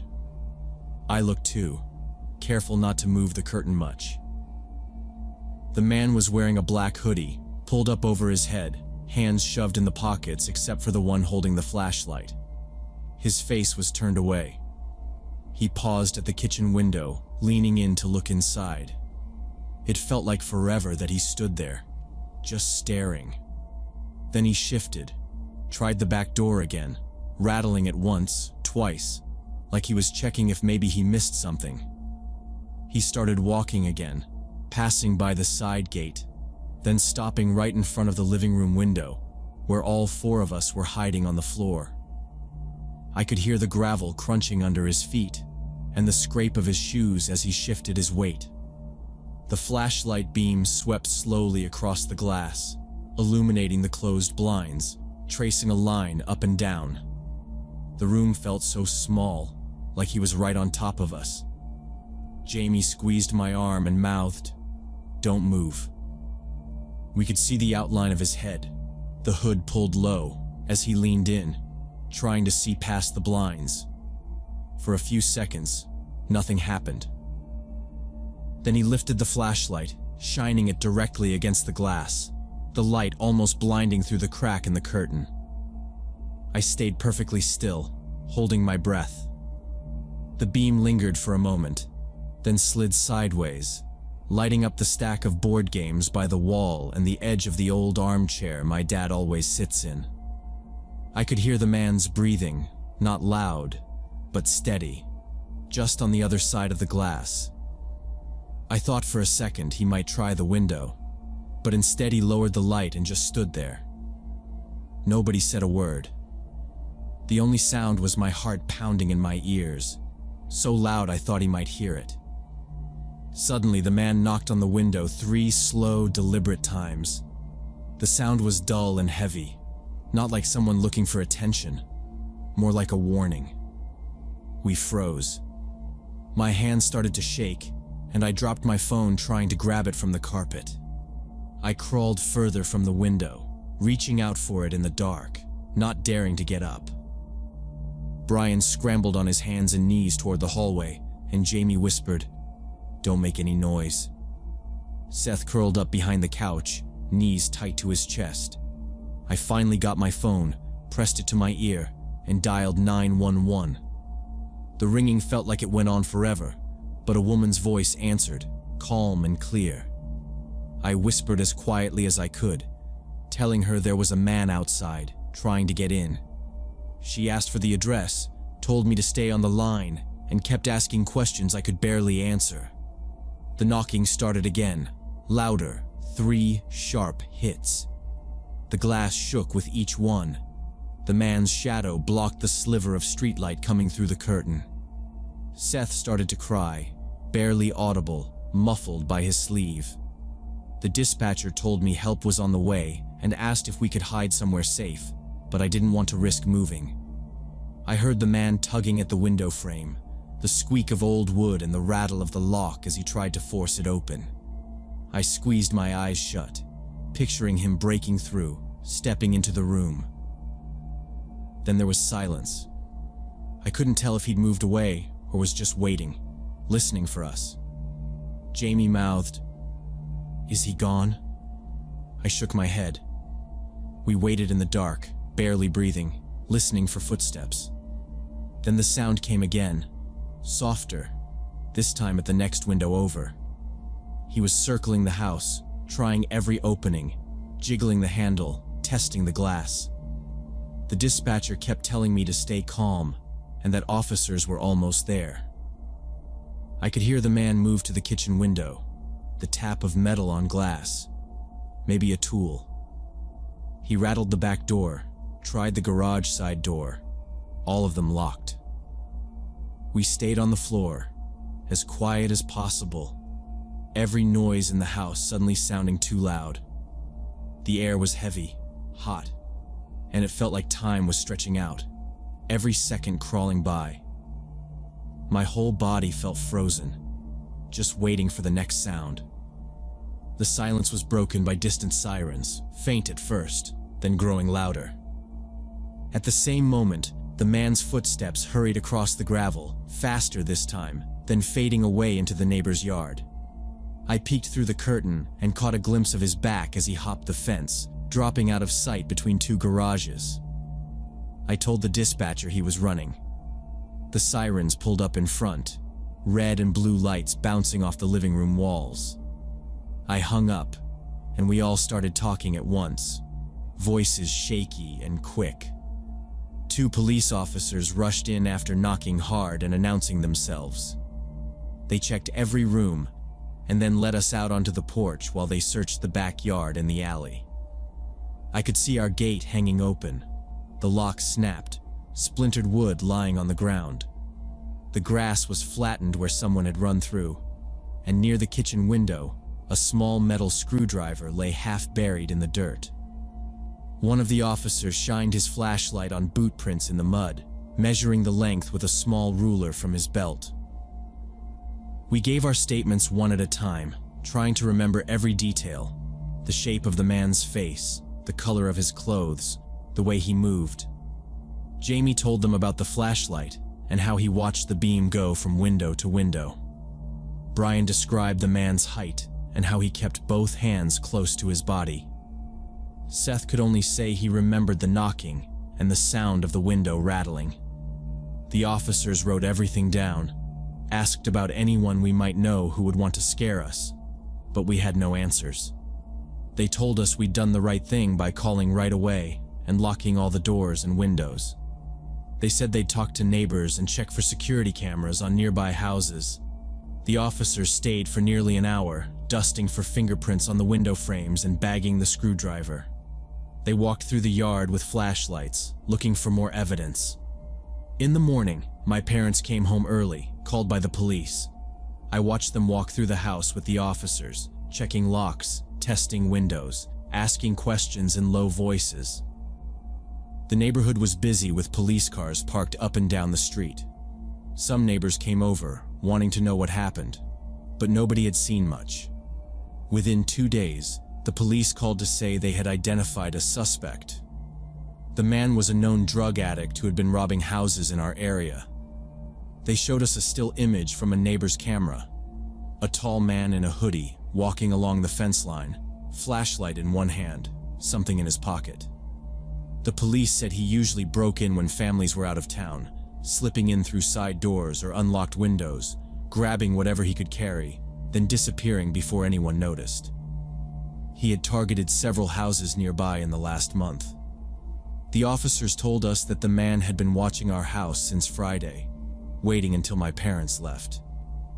He must have seen us turn off the lights, maybe even heard us ordering pizza, and assumed the house would be empty by midnight. When he saw us inside, he probably panicked, tried to scare us into opening the door, or just wanted to see if he could get in before anyone called for help. They said it wasn't the first time he'd done this. He'd been caught on camera trying windows and doors up and down the block, always at night. A few days later, the police called again. They'd found him hiding in an abandoned shed across town, arrested him, and searched his things. They found wallets, jewelry, and small electronics from several recent burglaries, including a few items reported missing by neighbors. They charged him with breaking and entering, attempted burglary, and possession of stolen property. We had to go down to the station so my parents could look through the recovered items, but nothing of ours had been taken. The lock on our back gate was replaced, and my parents installed new motion lights and cameras a few days later. I didn't sleep well for a while after that. Every time I closed my eyes, I heard the slow knock on the window and saw the flashlight shining through the glass. My friends didn't talk about it much. When school started, nobody really believed us at first. Not until the police story was in the local paper. Sometimes at night I'd check the locks 2 or 3 times before going to bed. I started to notice little things, shadows moving outside, the creak of the fence, the shape of a person in every parked car. That night changed how I think about being safe at home. I'd always believed that nothing bad could happen in a neighborhood like ours, that locked doors and good neighbors would keep us safe. But I know now how quickly things can go wrong. I never want to be the one in charge of other people's safety again. A sleepover is supposed to be fun, just a night of games and junk food. But now I always remember how it felt, waiting in the dark, listening for footsteps, knowing that someone outside wanted to get in.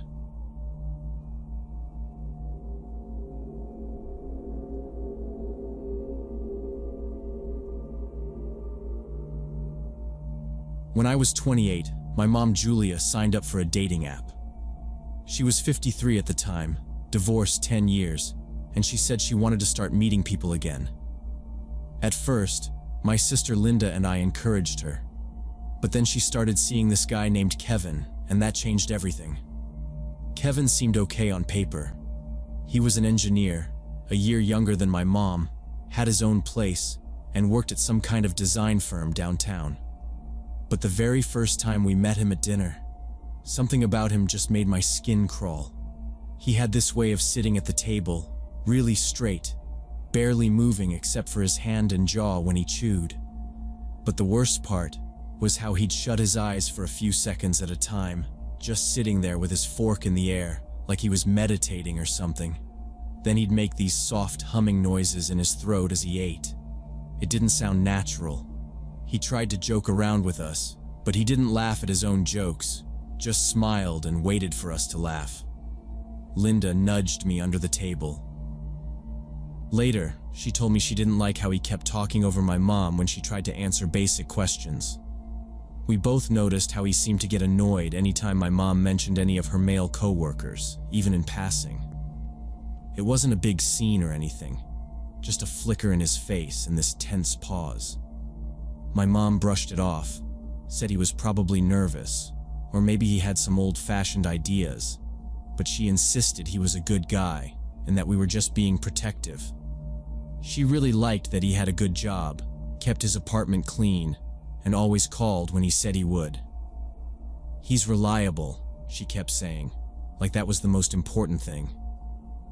The next couple weeks, we kept trying to see her without him, but Kevin seemed to always be there, hanging around the house or picking her up from work, just always around. One Sunday I stopped by unannounced and found him fixing a loose handle in the kitchen.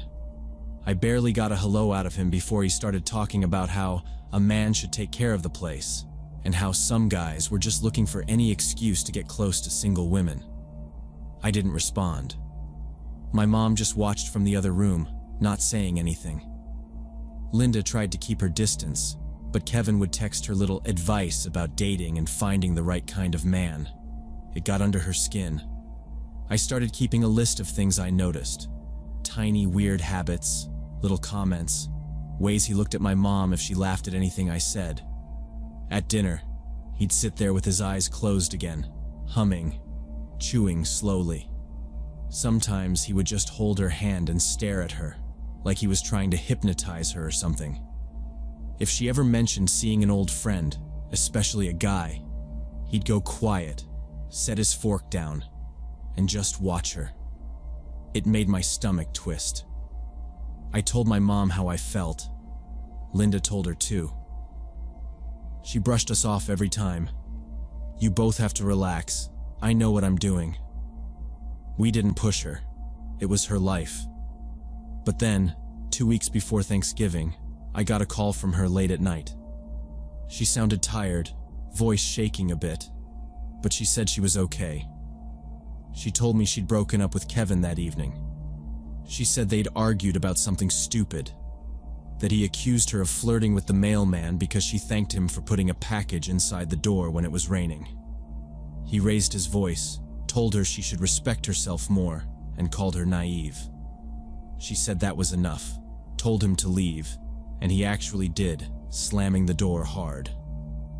She said she felt relief, mostly, and maybe embarrassment for letting things go that far.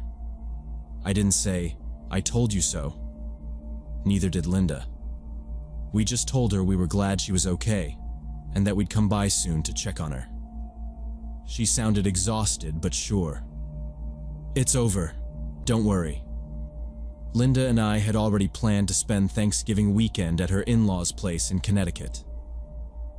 Our plan was to leave early Thursday and come back Sunday night. We wanted Mom to come, but she said she needed the quiet, wanted some time alone in her own house after the breakup and all the drama. She promised she'd rest, read, maybe go for a walk if the weather was good. We figured she needed the space, and we could call her every day to check in. She sounded relieved, almost upbeat, the night before we left. Thursday morning we drove out early. It was cold but clear, just a few clouds and a light wind. We stopped for gas outside the city, picked up coffee, and sent Mom a text to let her know we'd be out of cell range for a few hours. She texted back a thumbs up. Linda's in-laws lived in a quiet town, old house with big windows, a creek out back. Thanksgiving was pretty normal. Lots of food, kids running around, everyone talking over each other. We checked our phones at dinner, but Mom didn't reply to our group text. We figured she was napping or had her phone on silent. The forecast had mentioned possible snow on Friday, but nothing serious, just a few inches maybe. Nobody seemed worried. Friday morning, we woke up to news of a massive blizzard rolling in from the west. By noon, snow was coming down so thick you couldn't see across the street. The wind rattled the windows, made the old house feel even older. Local news said all major highways were shut down, airports closed, people told to stay put. By evening, the snow was piling up over the tops of the tires in the driveway, and the sky was a wall of white. We tried calling Mom, but it went straight to voicemail every time. Texts didn't go through. After a while, the power went out. Came back on after 20 minutes. Then out again, this time for a couple hours.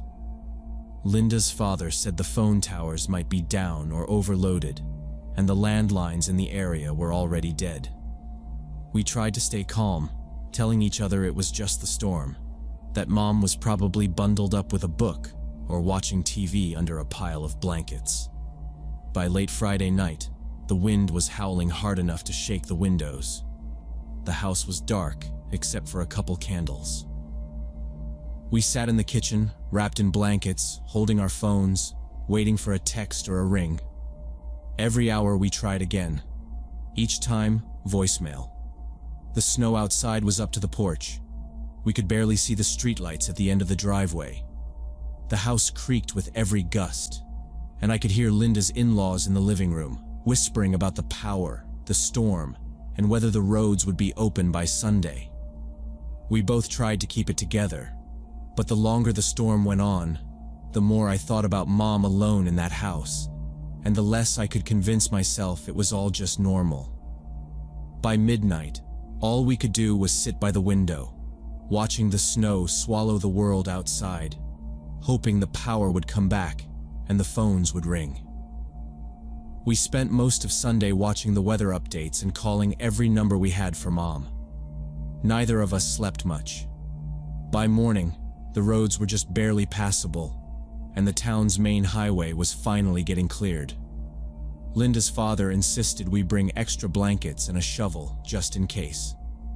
The drive back was slow and silent. Every time we passed a stranded car or a plow half buried in snow, Linda gripped the steering wheel tighter. It was nearly noon by the time we reached Mom's neighborhood. The streets looked different, smaller under the heaps of snow, like the world had shrunk. Mom's car was in the driveway, totally covered. Nothing unusual about that. The walkway up to the porch was icy, and the steps were slick. I banged on the door, waited, then rang the bell. No answer. We both tried calling out. Linda shouted up to the second floor. It was silent except for the creaks and pops from the house settling in the cold. I pulled out my spare key. The lock stuck a little, but the door opened. The inside was freezing. The lights were all off, and the digital clock on the oven was blank. It smelled faintly of melted snow and something sweet, almost metallic. We both called out for Mom. Nothing. Linda dropped her bags in the hallway and hurried upstairs. I walked through the living room, blankets folded, TV off, nothing out of place. The kitchen was cold enough that my breath came out in clouds. I looked around. Then I saw it. On the floor in front of the refrigerator. A puddle of dark red liquid, thick and glossy, spreading slowly across the linoleum. For a second, I couldn't move.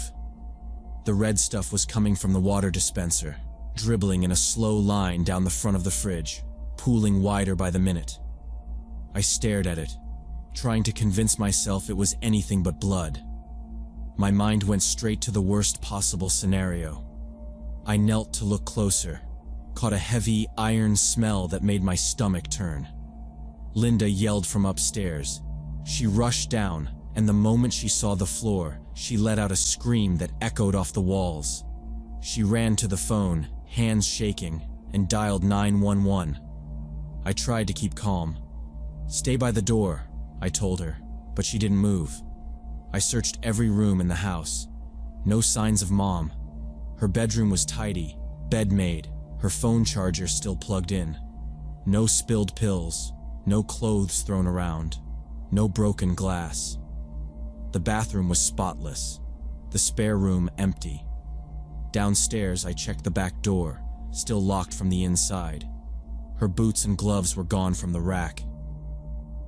The only thing missing from the front hall was her purse and her thick blue winter coat. I went back to the kitchen. The puddle was even bigger now, sliding slowly toward the table leg. The metallic smell was stronger, mixing with the cold air. Linda sat by the front door, sobbing into her hands, the phone pressed to her ear. The police dispatcher told us to stay outside until officers arrived. I tried to comfort Linda, but all I could think about was Kevin, and all the weird, tense moments with him, the things he said, and the way he looked at Mom. It felt like the red liquid on the floor was proof of everything I'd feared. We stepped outside, stood on the porch, and waited, our breath fogging the air. The streets were empty, just the sound of a distant plow and the crunch of our boots. An old neighbor waved to us from across the street but didn't come over.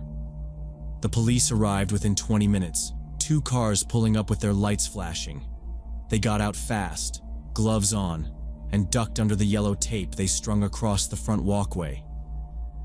They took our statements, told us to wait in the car. We sat there, engine running, heat blasting, hands shaking. We watched through the windshield as the officers moved through the house, radios crackling. They checked each room, then gathered in the kitchen. We watched one of them kneel down, scoop up some of the red liquid with a swab, and hold it up to the light. Linda squeezed my hand. It felt like hours, but it was maybe 15 minutes before an officer came out to the car, knocking on the window. He tried not to smile, but I could see he was fighting it. "It's not blood," he said. "It's cranberry juice, probably from a bag of frozen berries. Looks like it thawed out and leaked into the water line when the power went out. We see it sometimes with old fridges." I felt my face burn. Linda started crying again, this time out of relief and embarrassment. They let us back inside after making sure everything else was fine. I checked the freezer.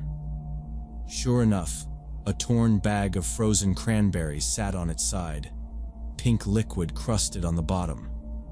The house was still cold. The fridge hummed as the power finally stayed on. Linda and I sat at the kitchen table, watching the police pack up and leave, feeling like idiots, but also more exhausted than we'd ever been. An hour later, my phone buzzed. It was Mom, calling from her sister's house in Vermont. She sounded cheerful, like nothing was wrong. "Sorry I couldn't reach you," she said. "Got snowed in up here since Friday. The roads just opened. I left a note on the fridge, but I guess it fell off." She told us she'd be back the next morning. She asked if we were okay and if the house had held up through the storm.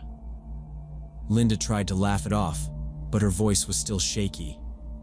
We told her about the cranberry juice and the police, and she burst out laughing. "I'll owe the whole neighborhood an apology," she said.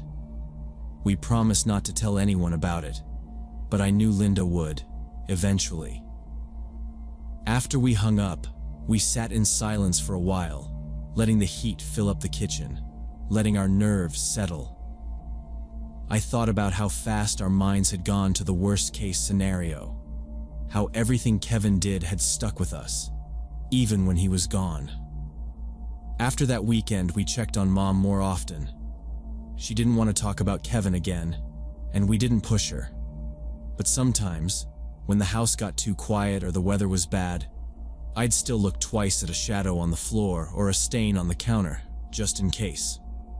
Even after he was gone, Kevin had left us waiting for something awful, always listening for the sound of trouble that never came.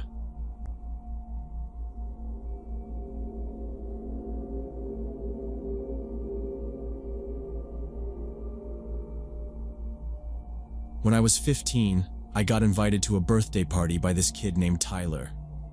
He was in my biology class that year. I barely knew him, honestly. Tyler was one of those people who always sat by himself in class, like every single day since the first week of school. It was almost weird how consistently he avoided joining any group project, even when the teachers would try to pair him with somebody. I never saw him eat lunch with anyone, and I don't remember him talking to anybody except if a teacher called on him. It's not like he was bullied or anything. Most people just ignored him. One afternoon, out of nowhere, he came up to me while we were packing up after class.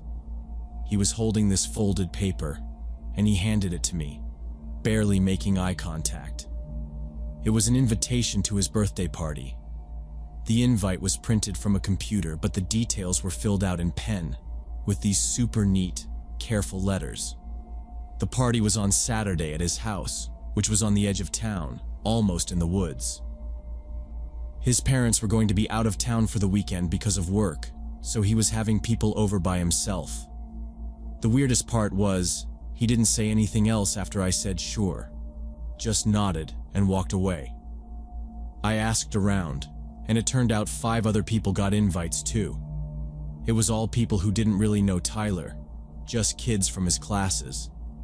Nobody wanted to go, but it felt rude to ignore the invite. Plus, there wasn't much else happening that weekend, so we all agreed we'd go together, just for an hour or so. Maybe we thought it would be awkward, but harmless. Saturday evening, my mom drove me out there and waited until the others arrived. Tyler's house was pretty big and set way back from the road, surrounded by tall pine trees. The driveway was covered in old brown pine needles. The front yard looked kind of neglected. Patchy grass, random stuff scattered around, like an old bike and a stack of bricks by the porch. The house itself was modern but empty looking, all the blinds drawn. It was almost too quiet. We knocked, and after a minute, Tyler opened the door. He was wearing black jeans and a black sweatshirt, like the same outfit he wore every day at school. His hair was brushed back flat, and he didn't smile. He just nodded and stood aside so we could come in. He didn't say anything, just watched as we all walked into the foyer. The entryway was cold, and there was this faint chemical smell. Shoes lined up by the wall, nothing out of place. Inside, the house was spotless. The lights were all on, but it felt like nobody actually lived there. No decorations, no signs of a party, no music, no snacks, nothing set out. There were a couple of birthday cards on the kitchen counter, unopened. I noticed the living room had one small couch and a coffee table with magazines stacked by size. Not a single thing out of order. Even the TV was unplugged. Tyler shut the door behind us and said, flat and serious, "Thanks for coming. I have something to show you." He just stood there staring at us for a moment. We looked at each other, but no one wanted to be the first to leave. It felt awkward to say anything. I figured he'd eventually turn on some music or offer us drinks, but instead he motioned toward the hallway. "The best part's downstairs. Follow me." His voice was quiet but steady, like he'd rehearsed this line. No one argued. He led us past the kitchen and down a set of stairs to the basement. The basement was completely different from the rest of the house. As soon as we got to the bottom, I saw why. The walls were lined with shelves. Every shelf was full of stuffed animals, but not the toy kind, actual taxidermy. There were rabbits, squirrels, birds, even a couple of small raccoons. Some looked kind of normal, but most had something wrong with them. One rabbit was missing an eye. A crow's wing was twisted at an impossible angle. A fox had no tail. There were glass jars on the shelves too, cloudy liquid with pale things floating inside. Tyler stopped in the middle of the room. He started explaining, calm and excited at the same time, how he'd started learning taxidermy when he was 10. He said, "It's easy if you know where to cut. Most of these I found after they got hit by cars." He walked over to a shelf and picked up a tiny squirrel, showing us where he'd stitched up its side. The stitches were big and uneven, like he'd used black thread. I heard someone behind me let out a low whistle, like they were trying to laugh but couldn't. He kept talking, going down the row and describing each animal. "This one I caught in the trap out back," he said, holding up a possum that looked half done, skin bunched weird over the face. "I didn't get the skin off right, so the ears tore. It's harder than it looks." Nobody said much. At first, people tried to ask polite questions, but Tyler's answers got more intense, talking about skinning, tools, and chemicals. He pointed at a table in the corner where there were knives, scissors, bottles, and a thick stained towel. "You have to be careful with the chemicals," he said. "If you don't, you get sick." His voice was more animated now. The way he talked about it, it didn't sound like a hobby. It was more like he was proud, but not in a way that made sense. I looked around and saw that most of the others were grouped up near the stairs. I could tell they wanted to leave, but nobody wanted to be the first to say it. One girl said, "Wow, that's a lot of animals," but her voice was shaky. Tyler ignored the tone and kept going, telling us how you can't always find good specimens, so you have to be ready to use whatever you get. He explained how skin comes off easier if you work fast, before it gets too stiff, and went into detail about pulling teeth from a dead raccoon. He said, "Sometimes you find maggots inside. That's the worst part, but it's all part of the process." The room felt colder. I realized there were no windows down here, just the glare of a single fluorescent bulb over the work table. The chemical smell was stronger, mixed with something sour, almost rotten. I shifted my feet and saw stains on the floor beneath the table, brown and yellow marks that trailed toward a small drain in the corner. I tried not to look at the drain. Someone asked, "You do this all by yourself?" And Tyler smiled, but it wasn't a friendly smile. "Yeah," he said. "My parents know. They let me use the basement as long as I clean up." His eyes flicked around, daring anyone to say something bad. After a while, he stopped talking and just watched us. No one made a move to leave. We were all just standing there, surrounded by rows of glassy eyes and stitched skin. I checked my phone, but there was no signal. I realized how far from town we really were, how quiet the house was above us, how thick the woods would be if we tried to walk out. Tyler was blocking the way to the stairs, not on purpose, but just standing there like he didn't want anyone to go yet. Everyone started glancing at each other, not really talking anymore, just waiting to see what Tyler would do next. Tyler didn't let us go back upstairs right away. He led us along the shelves to another door at the far end of the basement. There was a heavy lock on it, but he pulled a key from his pocket and turned it slowly, making sure we all watched. "This is where I do my special projects," he said. He sounded almost proud. He pushed the door open, flicked on a lamp, and motioned for us to step inside. The room was small and freezing cold. There was only a single light bulb hanging from the ceiling, buzzing faintly. Against the wall was a mannequin, full-sized, standing like a person would. It was dressed in a gray wool coat, slacks, and leather shoes. The hair looked real, dark brown and combed flat. The face was covered with a silicone mask so lifelike it made me stop. The mouth was slightly open, lips pale, eyes almost glassy, staring straight ahead. There were rings on the mannequin's fingers, an expensive-looking watch on its wrist. None of it fit Tyler at all. He stood close to the mannequin, looked around at us and said, "This is my best friend." His voice changed, softer, but more intense. "He doesn't like visitors much. He prefers just me." Tyler started talking to the mannequin in a regular voice, then answered in a different, rougher voice, like he was making the mannequin talk back. "You don't like these people?" he said in the normal voice. Then, in the deeper voice, "No, they're just pretending. They don't care about us." He switched back and forth, carrying on a strange, one-sided conversation, asking questions and giving answers, sometimes laughing under his breath. We all stood frozen. Someone nudged me and mouthed, "Let's go."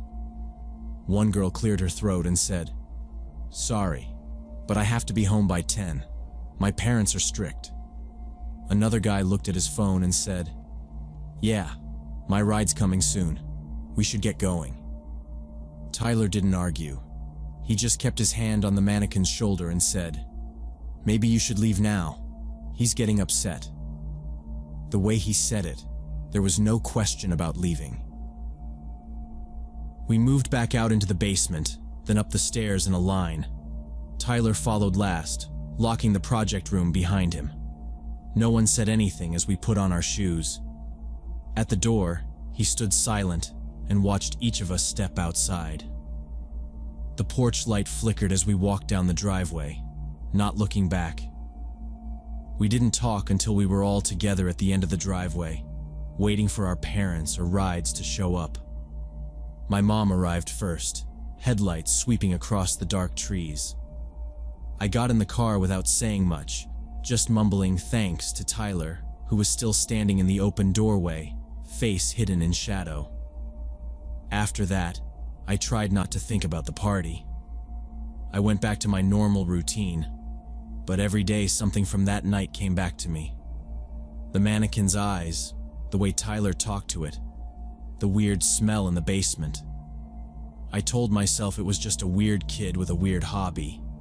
Still, that Sunday night, I put a chair against my bedroom door before I went to sleep. I laughed at myself for doing it, but I didn't move it back. 3 nights later, I woke up out of a deep sleep.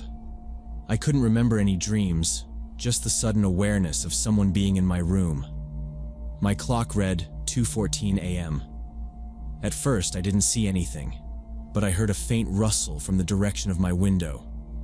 Then my eyes adjusted, and I saw Tyler standing next to my bed. He was wearing the exact same clothes as the mannequin, the coat, slacks, shoes, and that mask. In the dim light from the street lamp outside, the mask looked almost alive, the lips curled in a half smile. His head was tilted to the side. He just stood there, staring. I felt like I couldn't breathe. My arms were pinned by the blankets, and I didn't move. He didn't say anything, just watched me. I could hear him breathing through the nose holes in the mask. I must have held my breath for at least a full minute. Finally, he turned, walked back to the window, and slid it open. He climbed out quietly and disappeared into the dark. I heard the faint crunch of leaves on the ground outside, and then nothing. I stayed awake until sunrise, too scared to move. The next morning, I told my parents everything. My mom called the police right away. Officers came and checked the window, found dirt and a scuffed shoe print on the sill. The school was notified, and the next day, I met with the school counselor. That's when the rest of the story came out. Tyler had been struggling for months. His older brother died in a car crash 6 months earlier. They said Tyler had withdrawn from everyone, stopped talking at home. His parents traveled a lot for work, leaving him alone for days at a time. The mannequin, the wig, the clothes. It was all his brother's. even the watch and the rings. Tyler's parents hadn't realized how far things had gone until the police came by. The taxidermy hobby was his idea of keeping busy, but nobody expected what else was going on. The family left town within a month. The school said Tyler was being homeschooled now, and the house went up for sale. We never saw him again. The police said he hadn't broken anything, just entered through the window. He didn't hurt anyone, so nothing more came of it. The kids who went to the party barely talked about it, even to each other. It was like everyone wanted to forget. I still think about it sometimes, especially late at night. I check my window locks twice, sometimes 3 times before bed. If I hear a noise outside, I wait and listen. I picture Tyler, or whatever version of him is left, in a dark room somewhere, talking to that mannequin, maybe looking for someone else to invite over. I don't know if he'll ever come back. The only thing I'm sure about is that I'll never ignore a bad feeling about someone again, no matter how harmless they seem.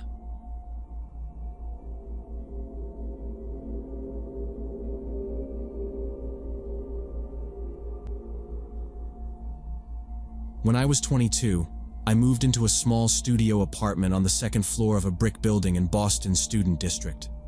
The place was old, creaky floors, a radiator that hissed and clanked in winter, thin walls.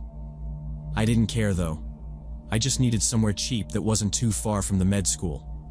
I got lucky with the spot.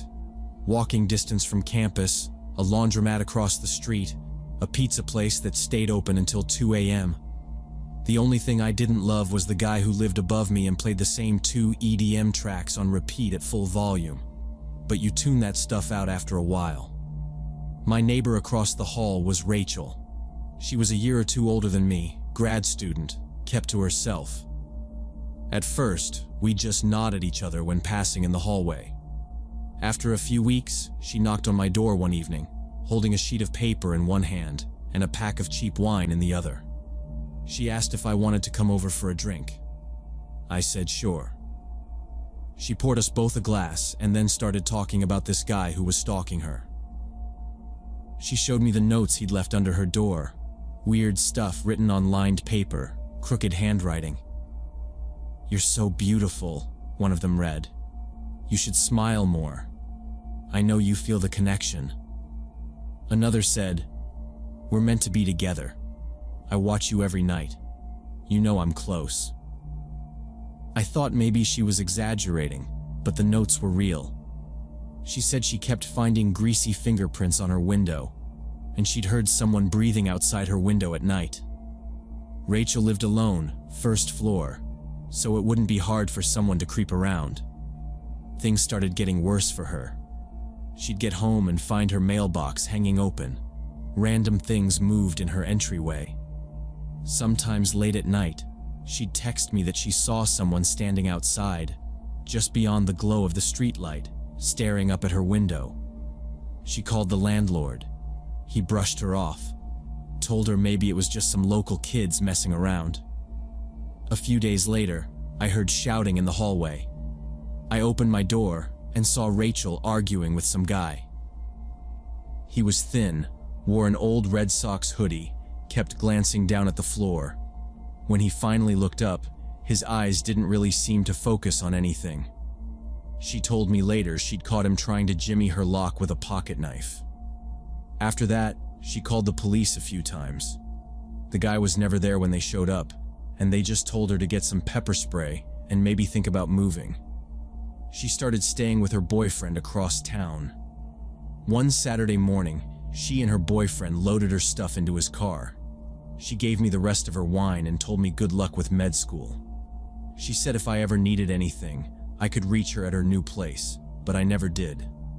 I figured things would get quieter after she left. I didn't think about the guy again. I didn't realize how quickly her problem was about to become mine. Rachel had been gone maybe a week when things started getting weird for me. It was subtle at first. I'd come home late from the library and think I heard someone walking in the stairwell behind me. Or I'd hear footsteps shuffling around on the landing when I was brushing my teeth. I'd check, but no one was there. Then, a few nights in a row, I heard keys rattling in my lock. Not a quick mistake like someone getting the wrong door. This was deliberate. Metal scraping slow against metal, sometimes for 2 or 3 minutes. I'd turn down the music, just listening to that sound, my heart thumping. I'd wait, staring at the door, and then after a while, it would stop. One night, I heard the doorknob turning, back and forth, soft but steady, like someone was testing it, seeing how much give there was. I stood in the middle of my apartment, holding my phone, not sure if I should call the cops or just wait. The knob would turn a bit, stop, turn again, and then there'd be silence.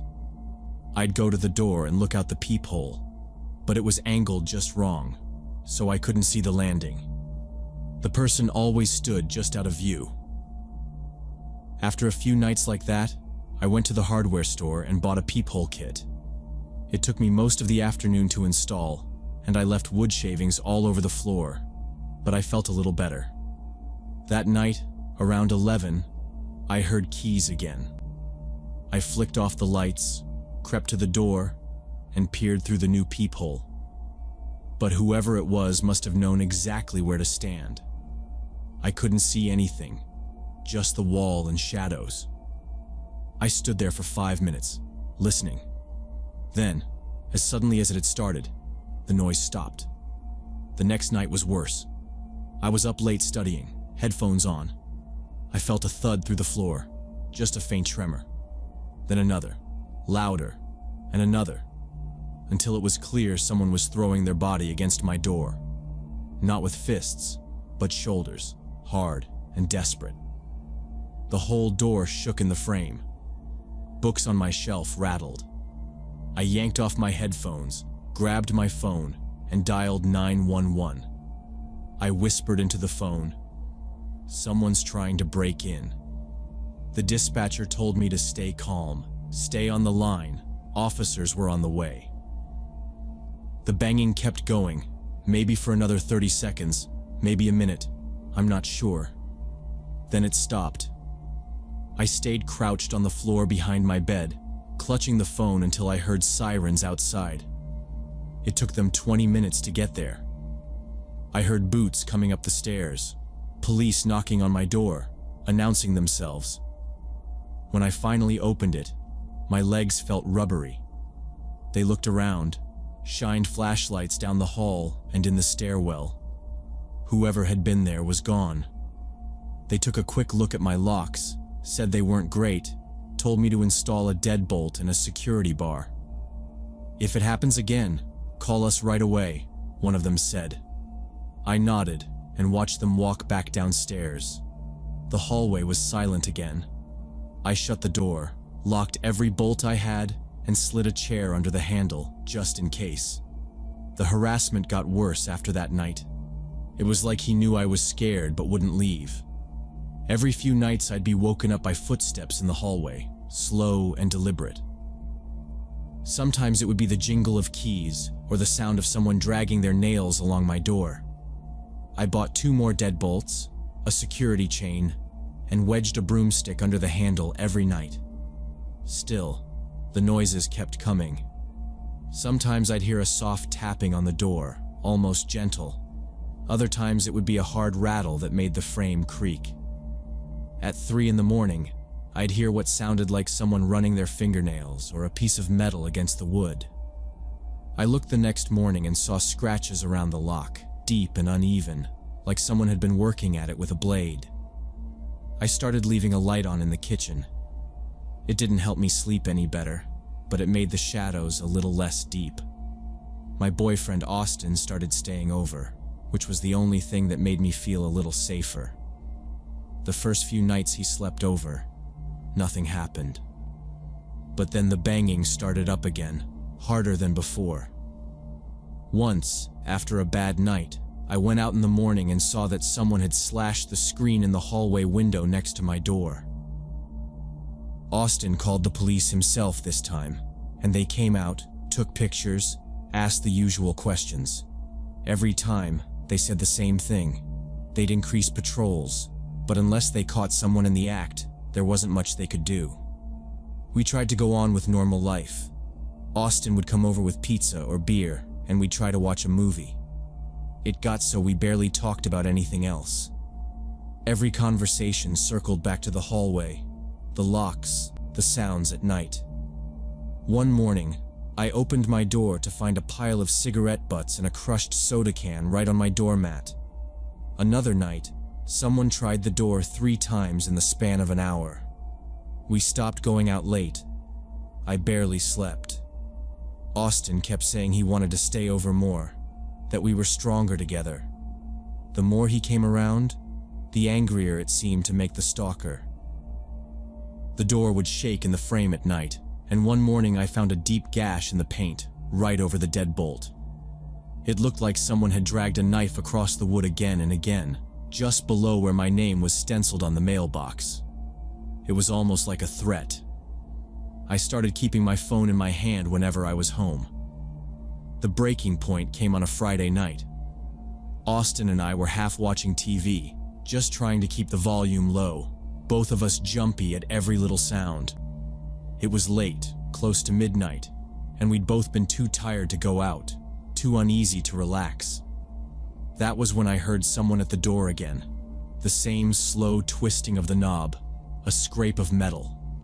I whispered to Austin, and he muted the TV. We listened, holding our breath. Then we heard something else. A creaking noise, not from the door, but from the far side of the room. Austin got up and pointed at the window. I realized I'd forgotten to lock it after letting in some air earlier that evening.